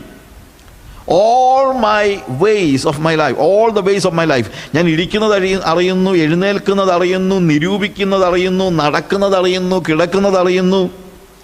അതുപോലെ എൻ്റെ വഴികൾ, എൻ്റെ പ്രൈവറ്റ് ലൈഫ് അവൻ അറിയുന്നു, എൻ്റെ പബ്ലിക് ലൈഫ് അവൻ അറിയുന്നു, എല്ലാം അവൻ അറിയുന്നു. എൻ്റെ life, my life inside and my life outside, ഇതെല്ലാം എൻ്റെ ഇൻറ്റൻഷൻസ്. വഴികളെന്ന് പറയുമ്പോഴത്തേക്ക് എൻ്റെ ഇൻറ്റൻഷൻസ്, പൊതുജനം എൻ്റെ പുറമേ ഉള്ള കാര്യങ്ങൾ മാത്രമേ അറിയുന്നുള്ളൂ. പക്ഷേ ദൈവം എന്ത് ചെയ്യുന്നുണ്ട്, എൻ്റെ ഇൻറ്റൻഷൻസ് പോലും അറിയുന്നുണ്ട്. എൻ്റെ ഹൃദയത്തിൻ്റെ ആഴത്തിൽ കിടക്കുന്ന ഇൻറ്റൻഷൻസ്, അതൊരു പക്ഷേ ഒരു മനുഷ്യന് മനസ്സിലാകത്തില്ല. ഒരു പക്ഷേ ഇപ്പം മറ്റുള്ളവർ നോക്കുമ്പോഴത്തേക്ക് ഞാനൊരു നല്ല കാര്യം ചെയ്തു, പക്ഷേ നല്ല കാര്യമായിരിക്കണം നിർബന്ധമില്ല, എൻ്റെ ഇൻറ്റൻഷൻ വ്യത്യാസമായിരിക്കും. ഞാൻ ഉദാഹരണമായിട്ട് ഇപ്പം ഞങ്ങളുടെ ചർച്ചിലിപ്പം ഞാൻ ഇതൊരു ഉദാഹരണം പറയുന്നതൊന്നും ശരിയല്ല കേട്ടോ, ഈ കറക്റ്റായിട്ടുള്ള ഇൻഫർമേഷൻ അല്ല പറയുന്നത്. ഞങ്ങളുടെ ചർച്ചിൽ ഒരു ഇലക്ഷൻ ഉള്ളെന്നിരിക്കട്ടെ, ഇപ്പം ചർച്ചിലെല്ലാം ഇലക്ഷനും മറ്റുള്ള പ്രശ്നങ്ങളൊക്കെ ഉണ്ടല്ലോ. അപ്പോൾ അങ്ങനെ ഇരിക്കുന്ന കൂട്ടത്തിൽ ഞാൻ സഭയുടെ സെക്രട്ടറി ആണെന്നെങ്കിൽ വെക്കുക. ഇന്ന് വരെ ദൈവത്തിൻ്റെ കരുണയാൽ അങ്ങനെയൊന്നും ആയിട്ടില്ല. ഇനി അങ്ങനെ ആകാതിരിക്കാനായിട്ട് നിങ്ങൾ പ്രത്യേകം പ്രാർത്ഥിക്കുകയും വേണം. അങ്ങനെയുള്ള ഒരു കാര്യത്തിലും ഇന്ന് വരെ ദൈവത്തിൻ്റെ കരുണ കൊണ്ട് ഞാൻ ഇടപെട്ടിട്ടില്ല. അപ്പോൾ ഞാൻ പറഞ്ഞതെന്ന് ചോദിച്ചു കഴിഞ്ഞാൽ, ഞാൻ ചർച്ചിൻ്റെ സെക്രട്ടറി ആണെന്നെങ്കിൽ വെക്കുക. പക്ഷേ ഭരണപക്ഷത്ത് ഞാനിരിക്കുമ്പോൾ എന്നാണെങ്കിലും ഒരു പ്രതിപക്ഷമുണ്ടല്ലോ, ഏത് സഭയിലും ഉണ്ടാകുന്നൊരു പ്രശ്നമാണല്ലോ, ഭരണപക്ഷമുണ്ട് പ്രതിപക്ഷമുണ്ട്. ഭരണപക്ഷത്തിൽ ഞാൻ സെക്രട്ടറി ആയിരിക്കുന്നു, പക്ഷേ പ്രതിപക്ഷത്തിനൊരു നേതാവുണ്ട്. അവൻ്റെ പ്രത്യേകത എന്നാന്ന് ചോദിച്ചു കഴിഞ്ഞാൽ, ഞാൻ നന്മ പറഞ്ഞാലും തിന്മ പറഞ്ഞാലും എതിർക്കും. അതാണല്ലോ പ്രതിപക്ഷത്തിൻ്റെ ഒരു പ്രത്യേകത. അപ്പോൾ എന്തോ പറഞ്ഞാലും, ഞാൻ എന്തോ പറഞ്ഞാലും ഇവനെന്ത് ചെയ്യും? അതിനെതിര് പറയും. എന്ത് സഭയിൽ എന്തോ പരിഷ്കാരം കൊണ്ടുവരാൻ ഞാൻ പരിശ്രമിച്ചാലും അതിന് ഈ പാർട്ടി എതിര് പറയും. ഞാനങ്ങ് മടുത്തു. അങ്ങ് ഇരിക്കെ പ്രതിപക്ഷ നേതാവിൻ്റെ കൊച്ചിൻ്റെ കിഡ്നി പ്രശ്നമായി, എന്തോ പെട്ടെന്ന് ഹോസ്പിറ്റൽ അഡ്മിറ്റ് ചെയ്തു. അങ്ങനെ പല കാര്യങ്ങൾ ചെയ്ത കൂട്ടത്തിൽ പെട്ടെന്നൊരു സർജറി അല്ലെങ്കിൽ ഒരു ഇത് വേണമെന്ന് പറഞ്ഞതുകൊണ്ട് അവരുടനെ തന്നെ 50,000 രൂപ കെട്ടിവെക്കാൻ പറഞ്ഞു. അപ്പോൾ ഇവൻ എല്ലായിടത്തു നിന്ന് ഓടി നടന്ന് പൈസ എല്ലാം നോക്കിയിട്ട് 30,000 രൂപയെ കിട്ടിയുള്ളൂ. ഒരു ഉദാഹരണം പറയാം. 20,000 രൂപയുടെ വേണം. 20,000 രൂപ കെട്ടിവെച്ചെങ്കിൽ കൊച്ചിൻ്റെ ജീവൻ അപകടത്തിലാണ്. അങ്ങനെ ഇരിക്കെ അവൻ്റെ കൂട്ടുകാരൊക്കെ പറഞ്ഞു, നിങ്ങളുടെ സഭയുടെ സെക്രട്ടറി ഉണ്ട്, അയാളെ പൂത്ത കാശുണ്ട്, നീ ചെന്നിട്ടൊന്ന് ചോദിക്കണം, അയാൾ തരും. ഇവൻ ആദ്യം പറയുന്നത് എൻ്റെ കൊച്ചി അത്താലും വേണ്ടിയില്ല, അവൻ്റെ പുറകെ ഞാൻ പോകത്തില്ലെന്നാണ്. അങ്ങനത്തെ പാർട്ടിയാണ്. ഒടുവിൽ പിന്നെ ആൾക്കാർ പറഞ്ഞാൽ അങ്ങനെയൊക്കെ പറഞ്ഞിട്ട് കാര്യമില്ല, കൊച്ചിൻ്റെ ജീവനാണ് വലുത്, അതുകൊണ്ട് നീ അങ്ങനെ അടുത്ത് ചെന്ന് ചോദിച്ചു കഴിഞ്ഞാൽ അങ്ങനെ തരുവടാ. അപ്പോൾ അങ്ങനെ ഈ പ്രതിപക്ഷ നേതാവ് എൻ്റെ വീട്ടിൽ വന്ന് വെല്ലൊക്കെ അടിച്ച് ഞാൻ തുറന്നു, ബ്രദറെ വിളിക്കുന്നുണ്ടല്ലോ, ബ്രദറെ, മനസ്സിലങ്ങനൊന്നും ഇല്ല, എന്നാലും ബ്രദറെ എന്തുകൊണ്ട് വിശേഷം എന്ന് പറഞ്ഞ്, സാറേ ഞാൻ വന്നത് എൻ്റെ കുഞ്ഞിൻ്റെ ഒരു വിഷയം. തോമസ് ഊട്ടി ബ്രദർ പറഞ്ഞായിരുന്നു, ഞാൻ പ്രാർത്ഥിക്കുന്നുണ്ടായിരുന്നു കേട്ടോ, ചുമ്മാ പറയുന്നതാ. മിക്കപ്പോഴും ഈ പ്രാർത്ഥിക്കുന്നുണ്ടായിരുന്നൊക്കെ പറയുന്നതൊക്കെ ഒന്ന് ആലോചിച്ചിട്ട് വേണം, ഇത് ശരിയാണോ, വെറുതെ പറയരുത്. ഇല്ലെങ്കിൽ ഇല്ലെന്നങ്ങ് പറ, ഒന്നും മിണ്ടാതിരിക്കുകയെങ്കിലും ചെയ്യുക. ഇത് പ്രാർത്ഥിക്കുന്നുണ്ടായിരുന്നു. പിന്നെ എങ്ങനെയുണ്ട് ഇപ്പോൾ എന്നെ പറഞ്ഞ്, സാറേ ഒരു സർജറി പെട്ടെന്ന് വേണമെന്നാണ് പറഞ്ഞത്. ഓക്കെ സാറേ, ഇപ്പം 50,000 രൂപ ഉടനെ കെട്ടി വെക്കണമെന്ന് പറഞ്ഞ് ഞാൻ എല്ലായിടത്തും കൂടെ പോയി നോക്കിയിട്ട് 30,000 രൂപ കിട്ടിയുള്ളൂ. ഒരു 20,000 രൂപയുടെ കിട്ടേണ്ട ആവശ്യമുണ്ടായിരുന്നു. സാറിൻ്റെ ഉണ്ടെങ്കിൽ ഓക്കെ ആട്ടെ ബ്രദറെ, ഇങ്ങനെയുള്ള സന്ദർഭങ്ങളിലല്ലേ നമ്മൾ സഹോദര സ്നേഹം നമ്മൾ അറിയുന്നത്, ഞാൻ തരാം ബ്രദറെ എന്ന് പറഞ്ഞ് ഞാൻ അകത്ത് പോയി പൈസ എടുത്തു കൊടുത്തു. അപ്പോൾ ഇവൻ്റെ കൂട്ടുകാരെല്ലാം പറഞ്ഞാൽ, നീ അയാളെക്കുറിച്ച് എന്തെല്ലാം അപവാദം പറഞ്ഞാളെന്ന്. പക്ഷേ നിൻ്റെ മോനൊരു പ്രശ്നം ഉണ്ടായപ്പോൾ സഹായിച്ചതാരാ? അയാളല്ലേ. അയാൾ ഹൃദയത്തിൽ ശുദ്ധിയുള്ള ഒരാളാണ്, അല്ലെങ്കിൽ ഈ കാശ് തരുമോ? ഒന്ന് ആലോചിച്ച് നോക്ക്. അയാളൊരു ഹൃദയശുദ്ധിയുള്ള ആളാണ്. അപ്പം നാട്ടുകാരൊക്കെ എന്നെക്കുറിച്ച് ഇപ്പം ചിന്തിക്കുന്നത് എന്താ, ഞാൻ ഹൃദയശുദ്ധിയുള്ള ആളാണ്. പക്ഷെ സത്യം അതല്ല. ഞാൻ എന്തുകൊണ്ടേ കാശ് കൊടുത്തെന്നറിയാമോ? മറ്റൊന്നുമല്ല, 20,000 അങ്ങ് പോകുന്നേ പൊക്കോട്ടെ, എന്നാലും അടുത്ത കമ്മിറ്റിയിൽ ഇയാൾ ഇല്ലാതിരിക്കുമല്ലോ എന്ന് വെച്ചാൽ. അപ്പോൾ ഞാൻ ചിന്തിക്കും 20,000 തന്നില്ലെങ്കിൽ വേണ്ട പോട്ടോ, പക്ഷേ അടുത്ത കമ്മിറ്റിയിൽ എന്ത് ചെയ്തോളും?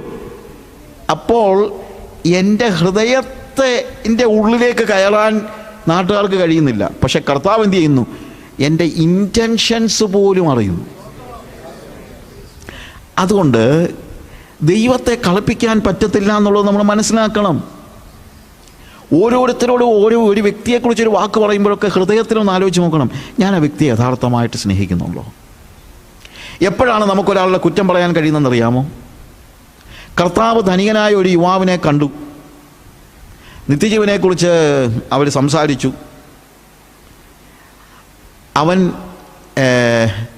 അവനോട് ചോദിച്ചു, നീ കൽപ്പനകളൊക്കെ അനുസരിക്കുന്നു? അവൻ പറഞ്ഞു, ഞാൻ ചെറുപ്പം മുതൽ തന്നെ ഈ കൽപ്പനകളെല്ലാം അനുസരിക്കുന്നുണ്ട്. കർത്താവ് അവനെ നോക്കി.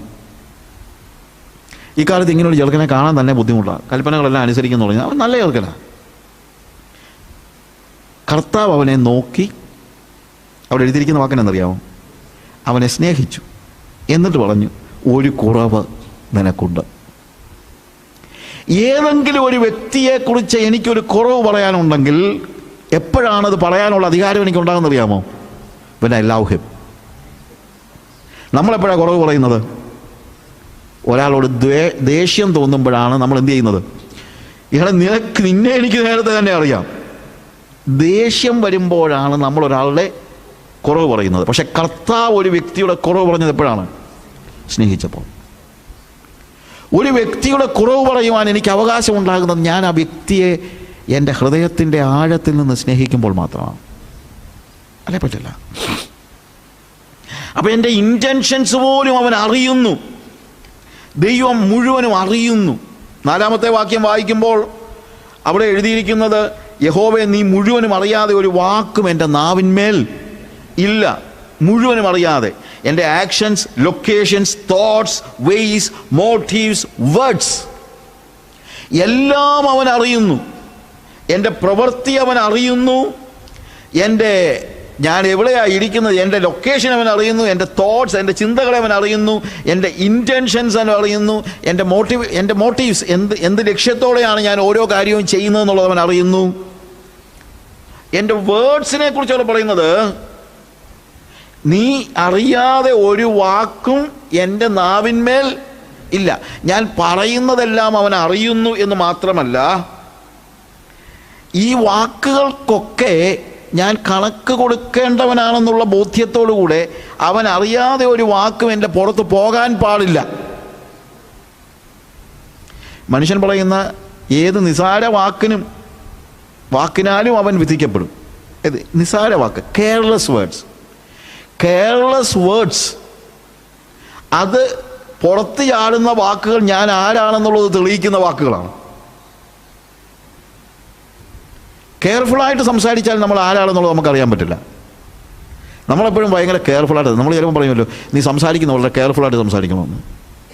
പക്ഷെ നേരെ തിരിച്ചാ, കെയർഫുള്ളായിട്ട് സംസാരിച്ച് കഴിഞ്ഞാൽ നമ്മുടെ ഉള്ളിലുള്ളത് എന്താണെന്ന് അറിയത്തില്ല, ഇല്ലേ?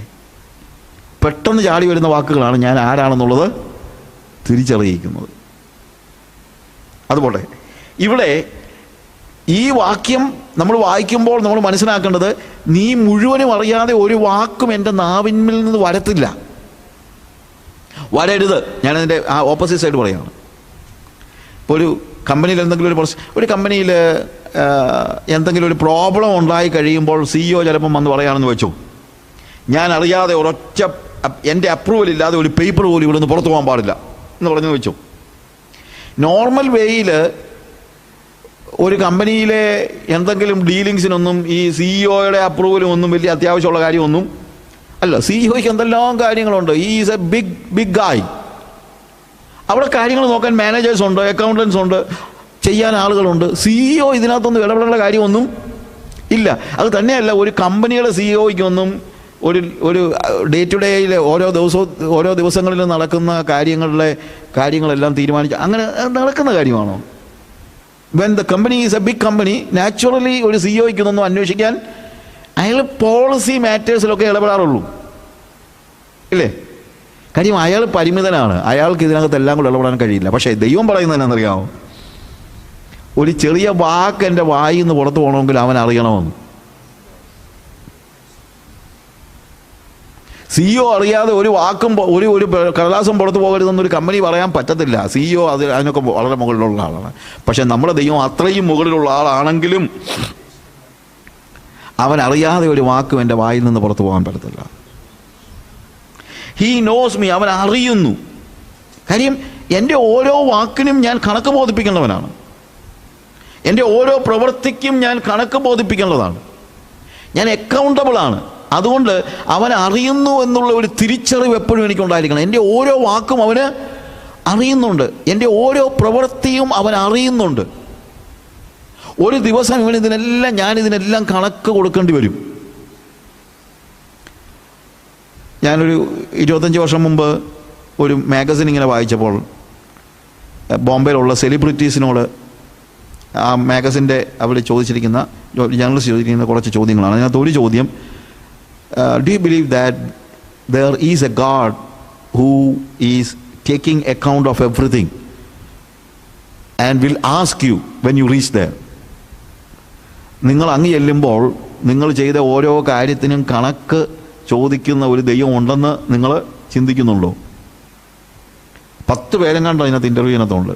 അതിനകത്ത് ഒരു സ്ത്രീ മാത്രം, ഒരു സെലിബ്രിറ്റി, അന്നത്തെ കാലത്തുള്ള ഒരു മാഗസിനാണ്. അതിനകത്ത് ഒരാൾ മാത്രമേ പറഞ്ഞുള്ളൂ, yes I do believe that there is A God who sit in the heights and seeking and seeing everything that I do.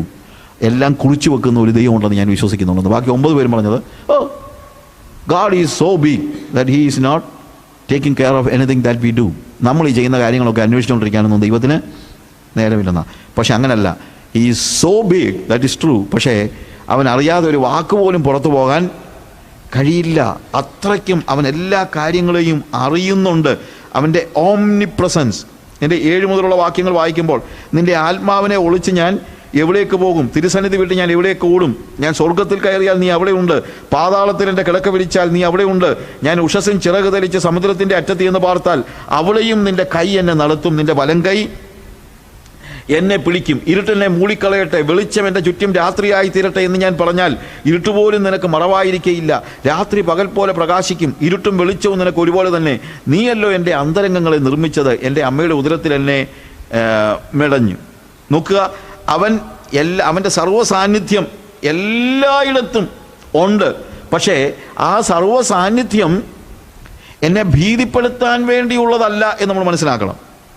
പലപ്പോഴും ഒരു വിജാതീയ പശ്ചാത്തലത്തിൽ ദൈവം അടുത്തു വരാനായിട്ട് ആളുകൾക്ക് താല്പര്യമില്ല. കാര്യം എന്ന് വെച്ച് കഴിഞ്ഞാൽ, പലരും അല്ലെങ്കിൽ വിജാതീയ പശ്ചാത്തലത്തിൽ ഒരുത്തൻ ദൈവത്തെ വിളിക്കുന്നത് തന്നെ, ദൈവമേ ഞാൻ നേർച്ച ചെയ്തോളാം, കഴിച്ചോളാം, അല്ലെങ്കിൽ ഇന്ന കാര്യങ്ങൾ ചെയ്തോളാം, എന്നെ ഉപദ്രവിക്കരുത് എന്ന് പറയാൻ വേണ്ടിയാണ്.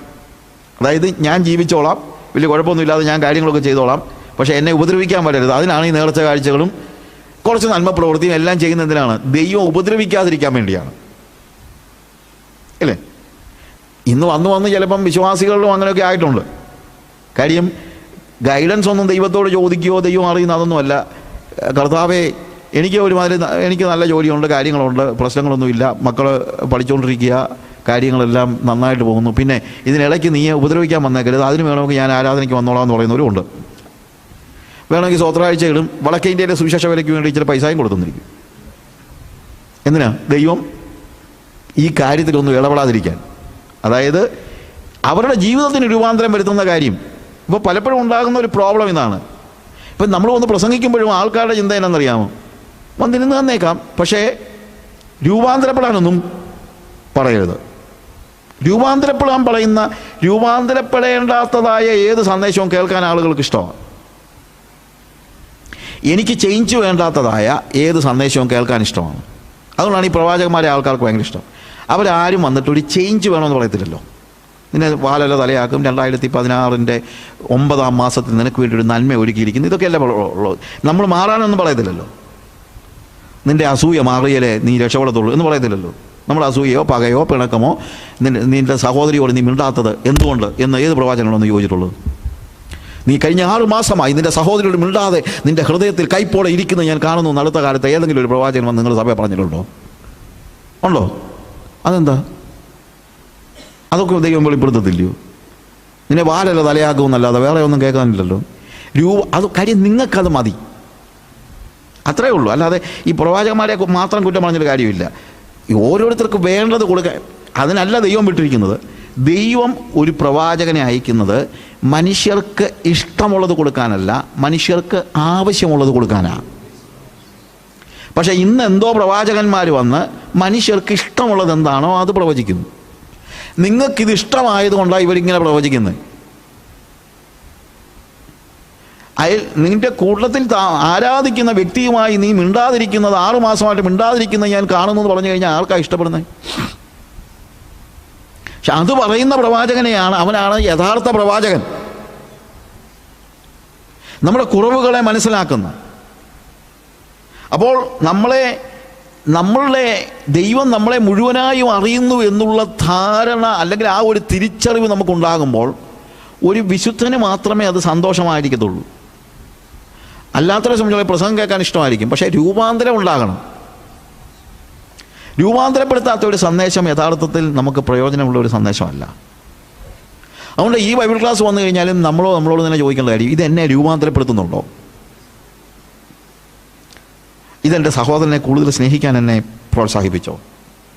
ദൈവത്തെ കൂടുതൽ അറിയാൻ എന്നെ പ്രോത്സാഹിപ്പിച്ചോ? എൻ്റെ കുറവുകൾ മാറ്റുവാൻ, എൻ്റെ അസൂയ മാറ്റാൻ, എൻ്റെ പക, പിണക്കം ഇതൊക്കെ മാറ്റാൻ. പകയും പിണക്കമായിട്ടിരിക്കുന്ന എത്രയോ പേര് ഇവിടെ ഉണ്ട്. അതൊന്ന് തിരിച്ചറിയാനായി ഈ ബൈബിൾ ക്ലാസ്. അതിനാണ് ഞാനീ പറയുന്നത്. ദൈവം എല്ലാം കാണുന്നു. നിങ്ങളുടെ പകയെ ദൈവം കാണുന്നു, നിങ്ങളുടെ കുറവുകളെ ദൈവം കാണുന്നു. കർത്താവേ, ഞാൻ ഇങ്ങനെ ഒരാളായിപ്പോയി എന്നുള്ള ആ ഒരു ചിന്തയോടുകൂടെ നിങ്ങളുടെ പാപങ്ങളെ ഏറ്റുപറയുന്നുവെങ്കിൽ അവൻ നിങ്ങളുടെ പാപങ്ങളെ പോക്കി നിങ്ങളെ ശുദ്ധീകരിപ്പാൻ തക്കവണ്ണം വിശ്വസ്തനും നീതിമാനുമാണ്. അപ്പോൾ അതുകൊണ്ട് ഓരോ ദിവസവും ദൈവവചനം കേൾക്കുമ്പോൾ എന്നെ തന്നെ ശുദ്ധീകരിക്കുവാൻ, ഈസ് എ സാങ്ക്ടിഫൈയിങ് ഗോഡ്, അവൻ വിശുദ്ധീകരിക്കുന്ന ദൈവമാണ്. ആ ഒരു ദൈവത്തെ നമ്മൾ മനസ്സിലാക്കണം. ആ ദൈവം എൻ്റെ പതിരുകളെ തിരിച്ചറിയുന്നു. ഞാനതുകൊണ്ടാണ് ഞാൻ ആ വാക്യത്തിൻ്റെ പ്രത്യേകത എടുത്ത് പറഞ്ഞത്. ശോധന എന്ന് പറയുമ്പോഴത്തേക്ക് എന്താണ്? ദൈവം എൻ്റെ ജീവിതത്തിലെ പതിരുകളെയും അവൻ തിരിച്ചറിയുന്നു. അവൻ പറയുന്നു, നിൻ്റെ ഈ സ്വഭാവം ഇത് യേശുക്രിസ്തുവിന് യോജിക്കുന്നതല്ല. എൻ്റെ പുത്രനാണെങ്കിൽ ഇതുണ്ടാകാൻ പാടില്ല. ദൈവത്തിൻ്റെ പുത്രത്വം പ്രാപിച്ചാൽ പിന്നെ പിതാവിനെ പോലെ ജീവിക്കേണ്ടത്. ഒരു പുത്രൻ പിതാവിൻ്റെ സ്വഭാവം പ്രകടിപ്പിക്കുമ്പോൾ മാത്രമേ അവൻ്റെ പുത്രത്വം വാല്യൂ ഉള്ളതാകുന്നുള്ളൂ. ഞാൻ ദൈവവേദനാണെന്ന് പറഞ്ഞു കഴിഞ്ഞാൽ ദൈവത്തിൻ്റെ സ്വഭാവം പ്രകടിപ്പിക്കുന്ന ഒരു ജീവിതമായിരിക്കണം എൻ്റേത്. യേശു സ്നേഹിച്ചതുപോലെ സ്നേഹിക്കാനും, യേശു ജീവിച്ചതുപോലെ ജീവിക്കാനും, യേശു കരുതിയതുപോലെ കരുതാനും, യേശു ഓരോന്നിനെയും എങ്ങനെ കണ്ടോ അതുപോലെ കാണാനും, യേശു പണത്തെ എങ്ങനെ കണ്ടോ അങ്ങനെ പണത്തെ കാണാൻ കഴിയുന്നില്ലെങ്കിൽ ഞാൻ യേശുവിൻ്റെ പൈതലാന്ന് പറഞ്ഞിട്ട് കാര്യമൊന്നുമില്ല. സാമ്പത്തിക കാര്യങ്ങളിലൊക്കെ എത്രത്തോളം നമ്മൾ ആ ക്രിസ്ത്യൻ ആറ്റിറ്റ്യൂഡ് നമുക്ക് നഷ്ടപ്പെട്ടു പോയി നമ്മൾ ആലോചിക്കണം. എന്നിട്ട് പിന്നെ എന്തോന്ന് പ്രാർത്ഥിക്കാനാ? കർത്താവ് പറഞ്ഞതുപോലെ ജീവിക്കാൻ കഴിയാൻ വേണ്ടിയാണ് നമ്മൾ ഈ ബൈബിൾ ക്ലാസ്സൊക്കെ എടുക്കുന്നത്. അല്ലെങ്കിൽ ഇതിൻ്റെ ബൈബിൾ ക്ലാസ് ഒരു പ്രോഗ്രാം എന്നുള്ള നിലയിൽ നടത്താനോ? അതിനകത്ത് അർത്ഥമൊന്നുമില്ല. നമുക്ക് രൂപാന്തരം ഉണ്ടാകാൻ. അപ്പോൾ കർത്താവ് എന്നെ ശോധന ചെയ്യുന്നുണ്ട്. അവിശ്വാസികളെ മാത്രമല്ല, വിശ്വാസികളെയും ശോധന ചെയ്യുന്നുണ്ട്. എന്നാൽ പ്രതിസന്ധിയിലിരിക്കുന്ന ആളുകൾക്ക് ഇതൊരു ആശ്വാസത്തിൻ്റെ വചനമാണ്. അവിടെ 10-ാമത്തെ വാക്യം വായിക്കുമ്പോൾ, അവിടെയും നിൻ്റെ കൈ എന്നെ നടത്തും, നിൻ്റെ വലം കൈ എന്നെ പിടിക്കും. അതായത് അതിന് മുകളിലേക്ക് ഞാൻ സ്വർഗത്തിൽ കയറിയാൽ അവിടെ ഉണ്ട്, പാതാളത്തിൽ കിടക്ക പിടിച്ചാൽ അവിടെ ഉണ്ട്, ഞാൻ ഉഷസ്സിൻ ചിറക് വിരിച്ച് സമുദ്രത്തിൻ്റെ അറ്റത്ത് എന്ന് പാർത്താൽ അവിടെയും നിൻ്റെ കൈ എന്നെ നടത്തും. സെർച്ച് ചെയ്യുന്ന ഒരു പോലീസുകാരനെ പോലെ മാത്രമല്ല ദൈവം. അവിടെ എല്ലാം കർത്താവിൻ്റെ കരം നമുക്ക് മനസ്സിലാക്കാൻ തക്കവണ്ണം കഴിയും എന്ന് നമ്മൾ മനസ്സിലാക്കണം. അവിടെയും നിൻ്റെ വലം കൈ എന്നെ പിടിക്കും. നമ്മൾ നിരന്തരം കാണുന്ന ശോധന ചെയ്യുന്ന ഒരു ദൈവം, ആ ദൈവം എന്നെ കാണുന്നു. ആ ദൈവത്തിന് ഇഷ്ടപ്പെടാത്തതായി ഒന്നും എന്നിൽ ഉണ്ടാകാൻ പാടില്ല. എന്നെ നോക്കുമ്പോൾ എല്ലാം കാണുന്ന, ചിലപ്പോൾ നമ്മൾ കുഞ്ഞുങ്ങളെയൊക്കെ നമ്മൾ ശ്രദ്ധിക്കുമ്പോഴത്തേക്ക് അവരുടെ ജീവിതത്തെ, അവരുടെ സ്കൂളിലെ കാര്യങ്ങൾ, മറ്റുള്ള കാര്യങ്ങൾ, അവർ മറ്റുള്ളവരോട് ഇടപെടുന്നതൊക്കെ കാണുമ്പോഴത്തേക്ക് നമുക്ക് നമ്മുടെ സ്വഭാവം പ്രകടിപ്പിക്കുന്ന കുഞ്ഞുങ്ങൾ നമുക്കുണ്ടെങ്കിൽ നമ്മുടെ മുഖത്തൊരു പുഞ്ചിരി വിരിയുന്നത് കാണാൻ പറ്റും. മറ്റുള്ളവരെ സ്നേഹിക്കുന്ന, മറ്റുള്ളവരെ കരുതുന്ന, അതൊക്കെ ദൈവിക സ്വഭാവമുള്ളവർക്കേ ഉള്ളൂ. അല്ലാത്തവർക്ക് കൂടുതൽ മാർക്ക് വാങ്ങിച്ചാൽ മാത്രം മതി. അതും അസൂയയുടെ ഭാഗമായിട്ടാണ്. എൻ്റെ കൊച്ചിന് കൂടുതൽ മാർക്ക് കിട്ടണമെന്ന് പോലും എനിക്ക് നിർബന്ധമില്ല. പക്ഷേ സൂസിയുടെ കൊച്ചിനേക്കാളും കൂടുതൽ കിട്ടിയിരിക്കണം. എത്രാമത്തെ റാങ്ക് ആടി? 4-ാമത്തെ. സൂസിയുടെ കൊച്ചിന് എത്ര ആടി? 5-ാമത്തെ. എന്നാൽ കുഴപ്പമില്ല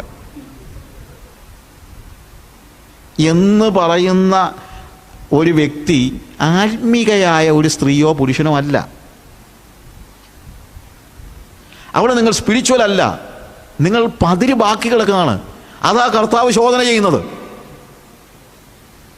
നിങ്ങളുടെ ഉള്ളിൽ ഇപ്പോഴും കിടക്കുന്ന അസൂയ, ഇപ്പോഴും കിടക്കുന്ന ദൈവികമല്ലാത്ത കാര്യങ്ങളെ ദൈവം എന്ത് ചെയ്യുന്നു? ശോധന ചെയ്യുന്നു. അത് മാറിയിട്ട് പുത്രത്വം പ്രാപിച്ചിരിക്കുകയാണെങ്കിൽ ആ ദൈവിക സ്വഭാവത്തിലേക്ക് കടന്നു വരാൻ നമുക്ക് കഴിയണം. ആ ഗോഡ്ലി ക്യാരക്ടറിന് യോജിക്കാത്തതായിട്ട് എന്തുണ്ടെങ്കിലും അതിനെ പെറുക്കിക്കളയാനാണ് ദൈവം ശോധന ചെയ്യുന്നു. ദൈവം അറിയുന്നു എന്ന് പറയുമ്പോൾ ദൈവം എന്നെ അറിയുന്നു. പക്ഷെ കർത്താവ് വിശ്വസ്തനാണ്. നിങ്ങളത് ഏറ്റുപറയുന്നുവെങ്കിൽ, അതിനെ ഉപേക്ഷിക്കുവാൻ തയ്യാറാണെങ്കിൽ കർത്താവ് നിങ്ങൾക്കൊരു പുതിയ ലൈഫ് തരാൻ തയ്യാറാണ്. അവന് നമ്മളെല്ലാവരും അവൻ്റെ പുത്രന് യോജിക്കുന്ന രീതിയിൽ നമ്മളെ why God has called us, why he has even predestined. നമ്മുടെ പ്രീഡെസ്റ്റിനേഷൻ എന്നൊക്കെ നമ്മൾ എപ്പോഴും പറയുമല്ലോ. അവൻ്റെ പുത്രൻ്റെ സ്വരൂപത്തോട് അനുരൂപരാകുവാൻ അവൻ നമ്മളെ മുൻ നിയമിച്ചിരിക്കുന്നതാണ്. അപ്പം നമ്മുടെ മേലുള്ള വിളി എന്താണ്? നമ്മുടെ മേലുള്ള പ്രീഡെസ്റ്റിനേഷൻ എന്താണ്? മുൻ നിയമനം എന്താണ്? അവൻ്റെ പുത്രൻ്റെ സ്വരൂപത്തോട് അനുരൂപരാകുക. അതിന് യോജിക്കാത്തതായിട്ട് എന്ത് എൻ്റെ ജീവിതത്തിലുണ്ടെങ്കിലും അതിനെല്ലാം പെറുക്കിക്കളയാനായിട്ട് അവൻ എന്നെ ശോധന ചെയ്ത് പെറുക്കിക്കളയുന്നു. അതാണ് വാസ്തവത്തിൽ നമ്മൾ ആലോചിക്കേണ്ടത്. എന്നാൽ അതേസമയം നമ്മുടെ ജീവിതത്തിൻ്റെ കൂരിരുൾ താഴ്വരയിൽ അല്ലെങ്കിൽ അന്ധകാരം എന്നെ മൂടിയാൽ, ഞാൻ ഉഷസ്സൻ ചിറക് ധരിച്ച് സമുദ്രത്തിൻ്റെ അറ്റത്ത് ചെന്ന് പാർത്താൽ, എവിടെ നിന്റെ ആത്മാവിനെ വിളിച്ച് ഞാൻ എവിടേക്ക് പോകും? തിരുസന്നിധി വിട്ട് ഞാൻ എവിടേക്ക് ഓടും? എവിടെ ഇരുട്ടെന്നെ മൂടിക്കളയട്ടെ, വെളിച്ചം എൻ്റെ ചുറ്റും രാത്രിയായി തീരട്ടെ എന്ന് പറഞ്ഞാൽ, ഇരുട്ടുപോലും നിനക്ക് മറവായിരിക്കില്ല. രാത്രി പകൽ പോലെ പ്രകാശിക്കും, ഇരുട്ടും വെളിച്ചവും നിനക്ക് ഒരുപോലെയാകും. നീയല്ലോ എൻ്റെ അന്തരംഗങ്ങളെ നിർമ്മിച്ചത്. എൻ്റെ അന്തരംഗങ്ങൾ, എൻ്റെ അമ്മയുടെ ഉദരത്തിൽ നീ എന്നെ മെടഞ്ഞു. നമുക്ക് ദൈവത്തിൽ നിന്ന് ഒളിക്കാനൊന്നും പറ്റില്ല. എന്നാൽ അതേസമയം നമ്മുടെ ജീവിതത്തിൽ നമുക്ക് ആശ്വാസമാകുന്ന എന്താണെന്നറിയാമോ? ഈ ദൈവത്തിൻ്റെ തിരിച്ചറിവ് എന്ന് പറഞ്ഞത് എന്നെ ഓടിച്ചിട്ട് പിടിക്കാൻ നടക്കുന്ന ഒരു പോലീസുകാരൻ എന്ന നിലയിൽ മാത്രമല്ല, പ്രത്യുത എൻ്റെ പ്രതിസന്ധിയുടെ ഘട്ടത്തിൽ എന്നെ കൈപിടിച്ച് നടത്തുന്ന ഒരു ദൈവമാണ്. അവൻ എന്നെ അറിയുന്നു. 23-ാം സങ്കീർത്തനത്തിൽ കൂരിരുൾ താഴ്വരയിൽ കൂടെ നടന്നാലും 4-ാമത്തെ വാക്യത്തിൽ ഞാനൊരു അനർത്ഥവും ഭയപ്പെടുകയില്ല. എന്തുകൊണ്ട് ഭയപ്പെടത്തില്ല? നീ എന്നോടുകൂടെ ഇരിക്കുന്നുവല്ലോ. കൂരിരുളൊരു യാഥാർത്ഥ്യമാണ്. കൂരിരുൾ ഉണ്ടാവുകയില്ലെന്നാണ് ഇപ്പോഴത്തെ പാട്ടുകാരുടെ പാട്ട്. ഇപ്പോഴത്തെ പാട്ടുകളെല്ലാം ശ്രദ്ധിച്ചു കഴിഞ്ഞാൽ ഉണ്ടല്ലോ, ഈ കൊച്ചുമിശേഷമൊക്കെ പാടിയതും നമ്മുടെ ഇപ്പോഴത്തെ പാട്ടുകാരും നമ്മളുള്ള വ്യത്യാസം എന്നു ചോദിച്ചു കഴിഞ്ഞാൽ, ദുഃഖത്തിൻ്റെ പാനപാത്രം കർത്താവിൻ്റെ കയ്യിൽ തന്നാൽ സന്തോഷത്തോടെ അത് വാങ്ങി ഹല്ലേലൂയ പാടലിഞ്ഞു. ഇന്നാണെങ്കിൽ ദുഃഖത്തിൻ്റെ പാനപാത്രം ഉണ്ടാവുകയില്ല, നീ വിജയിക്കും, എൻ്റെ അധ്വാനഫലം ഞാൻ തന്നെ തിന്നും, വേറെ ആർക്കും കൊടുക്കത്തില്ലെന്ന്. അങ്ങനത്തെ കുറച്ച് പാട്ടുകളും. പക്ഷെ ഇവിടെ എന്താ പറയുന്നത്? കൂരിരുളൊരു യാഥാർത്ഥ്യമാണെന്നാണ് സങ്കീർത്തനക്കാരൻ പറയുന്നത്. എൻ്റെ ജീവിതത്തിൽ കൂരിരുൾ ഉണ്ടായിരിക്കാം, പക്ഷേ ഞാൻ എന്ത് ചെയ്യില്ല, ഞാൻ ഭയപ്പെടുകയില്ല. എന്തുകൊണ്ടാണ്? അവിടെയും നിൻ്റെ സാന്നിധ്യം ഞാൻ അനുഭവിക്കുന്നു. അപ്പം എൻ്റെ ജീവിതത്തിൻ്റെ പ്രതിസന്ധിയുടെ സമയത്ത് അത് യാഥാർത്ഥ്യമാണെന്ന് പ്രസംഗിക്കാത്ത ഈ ക്രൂസൈഡ് പ്രീച്ചേഴ്സും ടെലിവിഷനിലെല്ലാം നിങ്ങൾ കേൾക്കുന്നത് എന്താ? കഷ്ടം ഉണ്ടാകത്തില്ല, പ്രതിസന്ധി ഉണ്ടാകത്തില്ല, പ്രയാസം ഉണ്ടാകത്തില്ല. നിങ്ങൾ എന്തുകൊണ്ടാണ് ഇത് സഹിക്കുന്നത്? പോൾ ചോദിക്കുന്ന പോലെ നിങ്ങൾ സഹിച്ചുകൊള്ളുന്നത് എന്ത്? കർത്താവ് പറയുന്നു ലോകത്തിൽ നിങ്ങൾക്ക് കഷ്ടമുണ്ടെന്ന്, ഇയാൾ പറയുക നിങ്ങൾക്ക് കഷ്ടം ഉണ്ടാകത്തില്ലെന്ന്. ആര് പറയുന്നത്? നിങ്ങൾ വിശ്വസിക്കുന്നത്. കർത്താവ് പറഞ്ഞു ലോകത്തിൽ നിങ്ങൾക്ക് കഷ്ടമുണ്ട്, എങ്കിലും ധൈര്യപ്പെടുവിൻ, ഞാൻ ലോകത്തെ ജയിച്ചിരിക്കുന്നു. ലോകത്തെ ജയിച്ചവനായ ഒരു കർത്താവ് എൻ്റെ കൂടെ ഉള്ളത് കൊണ്ട് ലോകം എനിക്ക് തരുന്ന കഷ്ടം എനിക്ക് പ്രശ്നമല്ല. കാര്യം എനിക്കറിയാം, ആത്യന്തികമായി എൻ്റെ കർത്താവിൻ്റെ സാന്നിധ്യം ഈ എല്ലാ പ്രതിസന്ധിയിൽ നിന്നും എന്നെ വിടുവിക്കുവാൻ ശക്തമാണെന്നുള്ളത് ഞാൻ തിരിച്ചറിയുന്നു. ദൈവം എന്നെ അറിയുന്നു. ദൈവം എന്നെ എങ്ങനെ അറിയുന്നു? ദൈവം എന്നെ അറിയുന്ന ഒത്തിരി വിധങ്ങളുണ്ട്. അല്ലെങ്കിൽ അതാ ഞാൻ പറഞ്ഞ റിലേഷൻ എന്ന് പറയുമ്പോഴത്തേക്ക് ഒന്നാമത് നമ്മൾ മനസ്സിലാക്കുന്ന കാര്യം, ഒരു സൃഷ്ടി എന്ന നിലയിൽ നമ്മൾ 139-ാം സങ്കീർത്തനത്തിൽ തന്നെ അതിൻ്റെ 13 മുതലുള്ള വാക്യങ്ങൾ, നീയല്ലോ എൻ്റെ അന്തരംഗങ്ങളെ നിർമ്മിച്ചത്, എൻ്റെ അമ്മയുടെ ഉദരത്തിൽ നീ എന്നെ മെടഞ്ഞു, ഭയങ്കരവും അതിശയകരവുമായി എന്നെ സൃഷ്ടിച്ചിരിക്കയാൽ ഞാൻ നിനക്ക് സ്തോത്രം ചെയ്യുന്നു, നിൻ്റെ പ്രവൃത്തികൾ അത്ഭുതകരമാകുന്നു, അതെൻ്റെ ഉള്ളം നല്ലവണ്ണം അറിയുന്നു. അത് താഴോട്ട് വായിക്കുമ്പോഴത്തേക്ക് സമയം ഇല്ലാത്തതുകൊണ്ട് നമുക്കറിയാമല്ലോ, ഞാൻ പിണ്ണാകാരമായിരുന്നപ്പോൾ നിന്റെ കണ്ണ് എന്നെ കണ്ടു, നിയമിക്കപ്പെട്ട നാളുകൾ ഞാൻ ഒന്നും ഇല്ലാതെ ഇരുന്നപ്പോൾ അവയെല്ലാം നിന്റെ പുസ്തകത്തിൽ എഴുതിയിരിക്കുന്നു. എവ്രിതിങ് ഹി ക്രിയേറ്റഡ് അസ്, എല്ലാ കാര്യങ്ങളും. അപ്പോൾ ദൈവം നമ്മളെ അറിയുന്നു എന്ന് പറയുന്നത്, അവൻ സൃഷ്ടി എന്ന നിലയിൽ അവൻ എന്നെ അറിയുന്നു. അങ്ങനെയാണ് ദൈവം മനുഷ്യനെ ആദ്യം അറിയുന്നത്. ആദ്യം സൃഷ്ടി എന്ന നിലയിൽ. ഞാൻ പിണ്ണാകാരമായിരുന്നപ്പോൾ, ഫിയർഫുള്ളി ആൻഡ് വണ്ടർഫുള്ളി മെയ്ഡ് എന്ന് പറഞ്ഞ് നിങ്ങൾക്ക് കിട്ടുമെങ്കിൽ വാങ്ങി വായിക്കാൻ പറ്റുന്ന നല്ലൊരു ബുക്കാണ്, ഫിലിപ്പിയാൻസിലെ ബുക്കാണ്. പോൾ ബ്രാൻഡും ഫിലിപ്പ് യാൻസിയും കൂടെ ഒരുമിച്ച് എഴുതിയ ബുക്കാണ്. പോൾ ബ്രാൻഡ് വെല്ലൂർ ഉണ്ടായിരുന്നൊരു ഡോക്ടറാണ്. ഫിലിപ്പ് യാൻസിയുടെ ബുക്കുകൾ നിങ്ങൾ കിട്ടുന്നെങ്കിൽ വാങ്ങിക്കുക. ഫിയർഫുള്ളി ആൻഡ് വണ്ടർഫുള്ളി മെയ്ഡ്, ഭയങ്കരവും അത്ഭുതകരവുമായി നമ്മളെ സൃഷ്ടിച്ചിരിക്കുന്നു. നമ്മുടെ ബോഡിയിലെ ഓരോ സിസ്റ്റത്തെക്കുറിച്ചും പോൾ ബ്രാൻഡിൻ്റെ പല കാര്യങ്ങൾ അതിനകത്തുണ്ട്. ഒത്തിരി കാര്യം സമയമില്ലാത്തതുകൊണ്ട് ഞാൻ ഡിസ്ക്രൈബ് ചെയ്യാത്തത്. അപ്പോൾ നമ്മളെ കയ്യും കാലും, ഞാൻ പലപ്പോഴും ആളുകൾ ഓരോ കാര്യങ്ങളെക്കുറിച്ച് പറയുമ്പോഴും ഡോക്ടേഴ്സ് നമ്മുടെ ബോഡി ഡയഗ്നോസ് ചെയ്യുന്നുണ്ടായിരിക്കും, പക്ഷേ നമ്മുടെ ബോഡി സൃഷ്ടിച്ചതാരാ? ദൈവമാണ്. അതുകൊണ്ട് എൻ്റെ ബോഡിക്ക് എന്ത് സംഭവിക്കണമെന്ന് തീരുമാനിക്കുന്ന ഡോക്ടറല്ല ആത്യന്തികമായിട്ട്, ആരാ? ദൈവമാണ്. Because he is the creator God. അവൻ സൃഷ്ടാവാണ്. പിതാവെന്ന നിലയിലാണ് ഞാൻ ഇപ്പോഴറിയുന്നത്. എന്നാൽ അതിൻ്റെ അർത്ഥം പഴയ ബന്ധങ്ങളൊന്നും ഇല്ലാതാകുന്നതല്ല. He is my father, but also he is my creator, he is my Lord, he is my brother, എല്ലാ രീതിയിലും. അപ്പോൾ അവൻ എൻ്റെ സൃഷ്ടാവാണ്, അവൻ എൻ്റെ പിതാവാണ്, അവൻ എൻ്റെ രക്ഷകനാണ്, അവൻ എൻ്റെ വീണ്ടെടുപ്പുകാരനാണ്. ഈ എല്ലാ രീതിയിലും അവൻ എന്നെ അറിയുന്നുണ്ട്. ഞാൻ അവനെയും അറിയേണ്ടത് ആ എല്ലാ രീതിയിലുമാണ്. പലപ്പോഴും ഉണ്ടാകുന്ന ഒരു പ്രോബ്ലം, നമ്മൾ ആ എല്ലാ രീതിയിലും അവനെ അറിയുവാൻ കഴിയുന്നില്ല. സൃഷ്ടി എന്ന നിലയിലാണ് ഞാൻ ദൈവത്തെ ആദ്യം അറിയുന്നത്. പക്ഷേ പഴയ ബന്ധം, നമ്മൾ പുതിയ ബന്ധം ഉണ്ടാകും, അല്ലെങ്കിൽ പുതിയ ഒരു ബന്ധം നമ്മൾ തിരിച്ചറിയുമ്പോഴത്തേക്ക് പഴയ ബന്ധം ഇല്ലാതെ ആകുന്നില്ല എന്ന് നമ്മൾ മനസ്സിലാക്കണം. എൻ്റെ ഏറ്റവും ഇളയ മകള്, ഞങ്ങളൊരിക്കലും മിഷൻ ഫീൽഡിൽ ഉണ്ടായിരുന്ന സമയത്ത്, മിഷൻ ഫീൽഡ് സന്ദർശിച്ച സമയത്ത്, പന്ന എന്ന് പറയുന്ന സ്ഥലത്ത് മധ്യപ്രദേശിൽ, അപ്പം അവിടെ വെള്ളം മുകളിലോട്ട് വെള്ളം കയറാനുള്ള ഫോഴ്സ് ഇല്ലാത്തതുകൊണ്ട് ആ മിഷൻ സ്റ്റേഷൻ്റെ അവിടെ അവരൊരു 5 അടി താഴ്ചയിൽ ഒരു ടാങ്ക് ഉണ്ടാക്കിയിട്ടുണ്ട്. അതിനകത്തുള്ള വെള്ളം ഇങ്ങനെ വീണു. പക്ഷേ അത് ഇതിൻ്റെ മുകളിൽ ഒരു പായ് ഇങ്ങനെ വിളിച്ചിരിക്കുക, ഇലയൊന്നും വീഴാതിരിക്കാൻ വേണ്ടി. അപ്പോൾ ഇതൊന്നും ഞങ്ങൾക്ക് അറിയത്തുമില്ല. അപ്പോൾ എൻ്റെ മോക്ക് അന്ന് 2.5 വയസ്സ്, ഇളയ മോക്ക്. അപ്പോൾ അവൾ എൻ്റെ കൂടെ നടക്കാൻ ഇങ്ങനെ വന്ന കൂട്ടത്തിൽ ഞാൻ അങ്ങോട്ടും ഇങ്ങോട്ട് പോയപ്പോഴത്തേക്ക് ബ്ലും എന്ന് പറഞ്ഞ ശബ്ദം കേട്ട് നോക്കിയപ്പോഴത്തേക്ക് ഈ പായയുടെ മണ്ടയ്ക്ക് അവൾ ഇറങ്ങി കൊച്ചു താഴെ വെള്ളത്തിലോട്ട് വീഴുക. ഞാൻ പെട്ടെന്ന് ഓടി ചെന്നിട്ട് കാലയിലെ പിടുത്തം കിട്ടിയത്, കാലയെ പിടിച്ച് കൊച്ചു അവിടെ പോവാം വലിച്ചു പൊക്കിയെടുക്കായിരുന്നു. ഞാൻ ഇല്ലായിരുന്നെങ്കിൽ കൊച്ചി അത് പോയി. അപ്പോൾ അതിൻ്റെ പേരിൽ അവൾക്ക് തിരുവത്താഴം വേണമെന്നുള്ളത് പറഞ്ഞു. കാര്യം അപ്പം അവളെ അന്ന് സ്നാനപ്പെടുത്തിയതാണ്. അപ്പോൾ ഞാൻ പറഞ്ഞതെന്ന് ചോദിച്ചു കഴിഞ്ഞാൽ, അന്ന് ഞാൻ വാസ്തവത്തിൽ അവളുടെ രക്ഷകനായിത്തീരുകയാണ്. കാര്യം ഞാൻ രക്ഷിക്കുകയായിരുന്നു അവളെ. So I became her saviour. പക്ഷെ അതുകൊണ്ട് പിന്നീട് ജീവിതകാലം മുഴുവൻ ഈ രക്ഷകൻ എന്നുള്ള ബന്ധം മാത്രമേ അവൾ പറയത്തുള്ളൂ. അവൾക്ക് 20 വയസ്സുള്ളപ്പോഴും അവൾ പറയുക, എന്നെ 2.5 വയസ്സിൽ പന്നായിലെ ആ കുളത്തിൽ നിന്ന് രക്ഷിച്ച് എൻ്റെ രക്ഷക എന്നൊന്നും അല്ലല്ലോ അവൾ എന്നെ വിളിക്കുന്നത്. I M her father. ബന്ധങ്ങൾ, അതായത് പുതിയൊരു തിരിച്ചറിവുണ്ടാകുമ്പോൾ പഴയ ബന്ധങ്ങൾ ഇല്ലാതെയാകുന്നില്ല എന്ന് നമ്മൾ മനസ്സിലാക്കണം. അതുകൊണ്ട് ദൈവത്തെ നമ്മൾ അറിയുന്നത് ഹോളിസ്റ്റിക് ആയിട്ടായിരിക്കണം, മുറിച്ചറിയരുത്. ഇസ്രായേൽ മക്കൾക്ക് പറ്റിയ ഏറ്റവും വലിയ പ്രശ്നം എന്നറിയാമോ? ഇസ്രായേൽ മക്കൾ ദൈവത്തെ അറിഞ്ഞത് യുദ്ധവീരനായിട്ടാണ്. കാര്യം ഏത് യുദ്ധത്തിലും ദൈവം അവർക്ക് വിജയം കൊടുത്തു. അതുകൊണ്ട് ലോർഡ് ഓഫ് ഹോസ്, യുദ്ധ സൈന്യങ്ങളുടെ ദൈവമായ യഹോവ, അതവരറിഞ്ഞു. അത് കറക്റ്റാണ്. പക്ഷേ സൃഷ്ടാവ് എന്ന നിലയിൽ അവരുടെ മനസ്സിലേക്ക് ദൈവം കടന്നു വരാതിരുന്ന ഒരു സാഹചര്യത്തിൽ അതുകൊണ്ടുണ്ടായ പ്രശ്നം എന്നറിയാമോ? യുദ്ധത്തിനു വേണ്ടി എല്ലായ്പ്പോഴും അവർ യഹോവയെ ആശ്രയിച്ചു. ഇസ്രായേൽ മക്കൾ ആരാധിച്ച 2 വിഗ്രഹങ്ങൾ ഏതാണെന്ന് നിങ്ങൾക്കറിയാമോ? ബാലും അശേരായും. ഈ ബാലും അശേരായും കൃഷിയുടെ ദൈവങ്ങളാണ്.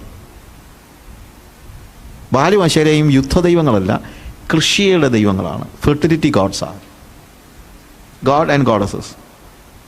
എന്തുകൊണ്ടാണ് ഇവർ ബാലിൻ്റെയും അശേരയുടെയും പുറകെ പോയതെന്ന് ചോദിച്ചാൽ, യുദ്ധം ചെയ്യാൻ യഹോവ സഹായിക്കും, പക്ഷേ കൃഷിയെ സഹായിക്കാൻ യഹോവ സഹായിക്കുമെന്ന് ഇവർക്ക് ബോധ്യമില്ലായിരുന്നു. അതുകൊണ്ട് കൃഷിക്ക് വേണ്ടി ബാലിനെയും യുദ്ധത്തിന് വേണ്ടി യഹോവയും ആരാധിക്കാൻ ഇവർ തയ്യാറായി. ഇവർ രണ്ടും കൂടെ ഒരുമിച്ച് കൊണ്ടുപോകാനാണ് പരിശ്രമിച്ചത്. എന്തുകൊണ്ടാണ്?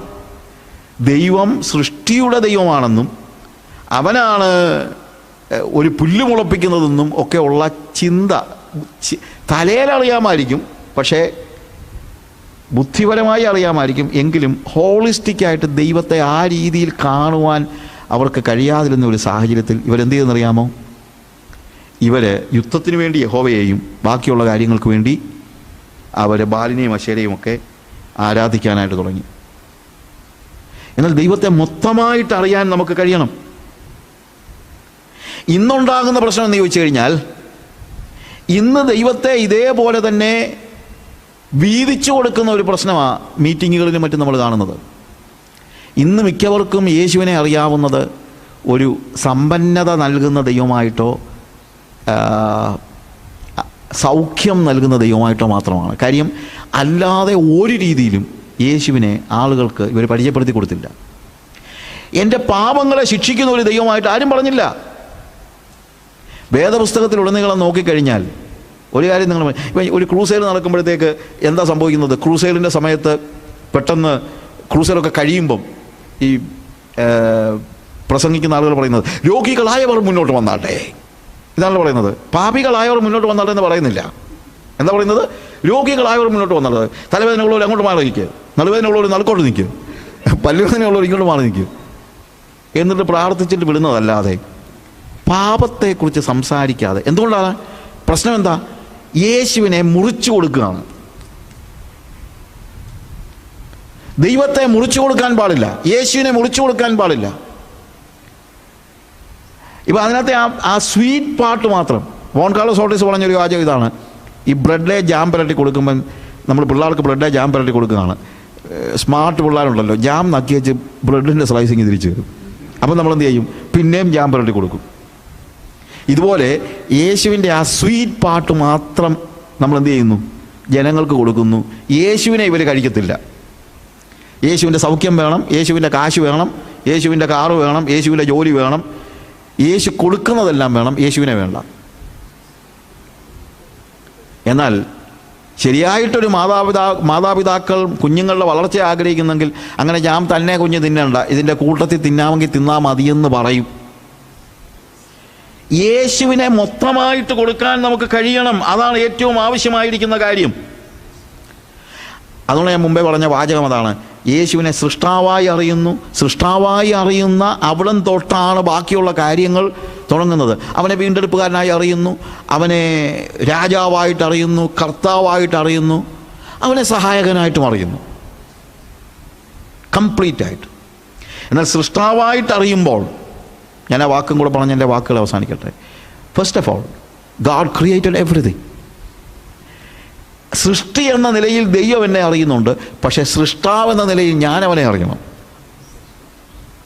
സൃഷ്ടി എന്ന നിലയിൽ ദൈവത്തെ അറിയുമ്പോൾ അവൻ എല്ലാം സൃഷ്ടിച്ചു. എന്നിട്ട് എന്താ സംഭവിക്കുന്നത്? ഏറ്റവും ഒടുവിൽ God created everything for man. ഞാൻ പിന്നീട് അതിനെക്കുറിച്ച് വിശദമാക്കാൻ പരിശ്രമിക്കാം. God created everything for man, but he created man for God. അവൻ സർവത്തെയും മനുഷ്യന് വേണ്ടി സൃഷ്ടിച്ചു. പക്ഷെ മനുഷ്യനെ സൃഷ്ടിച്ചത് സർവ്വത്തിന് വേണ്ടിയല്ല, മനുഷ്യനെ സൃഷ്ടിച്ചത് ദൈവത്തിന് വേണ്ടിയാണ്.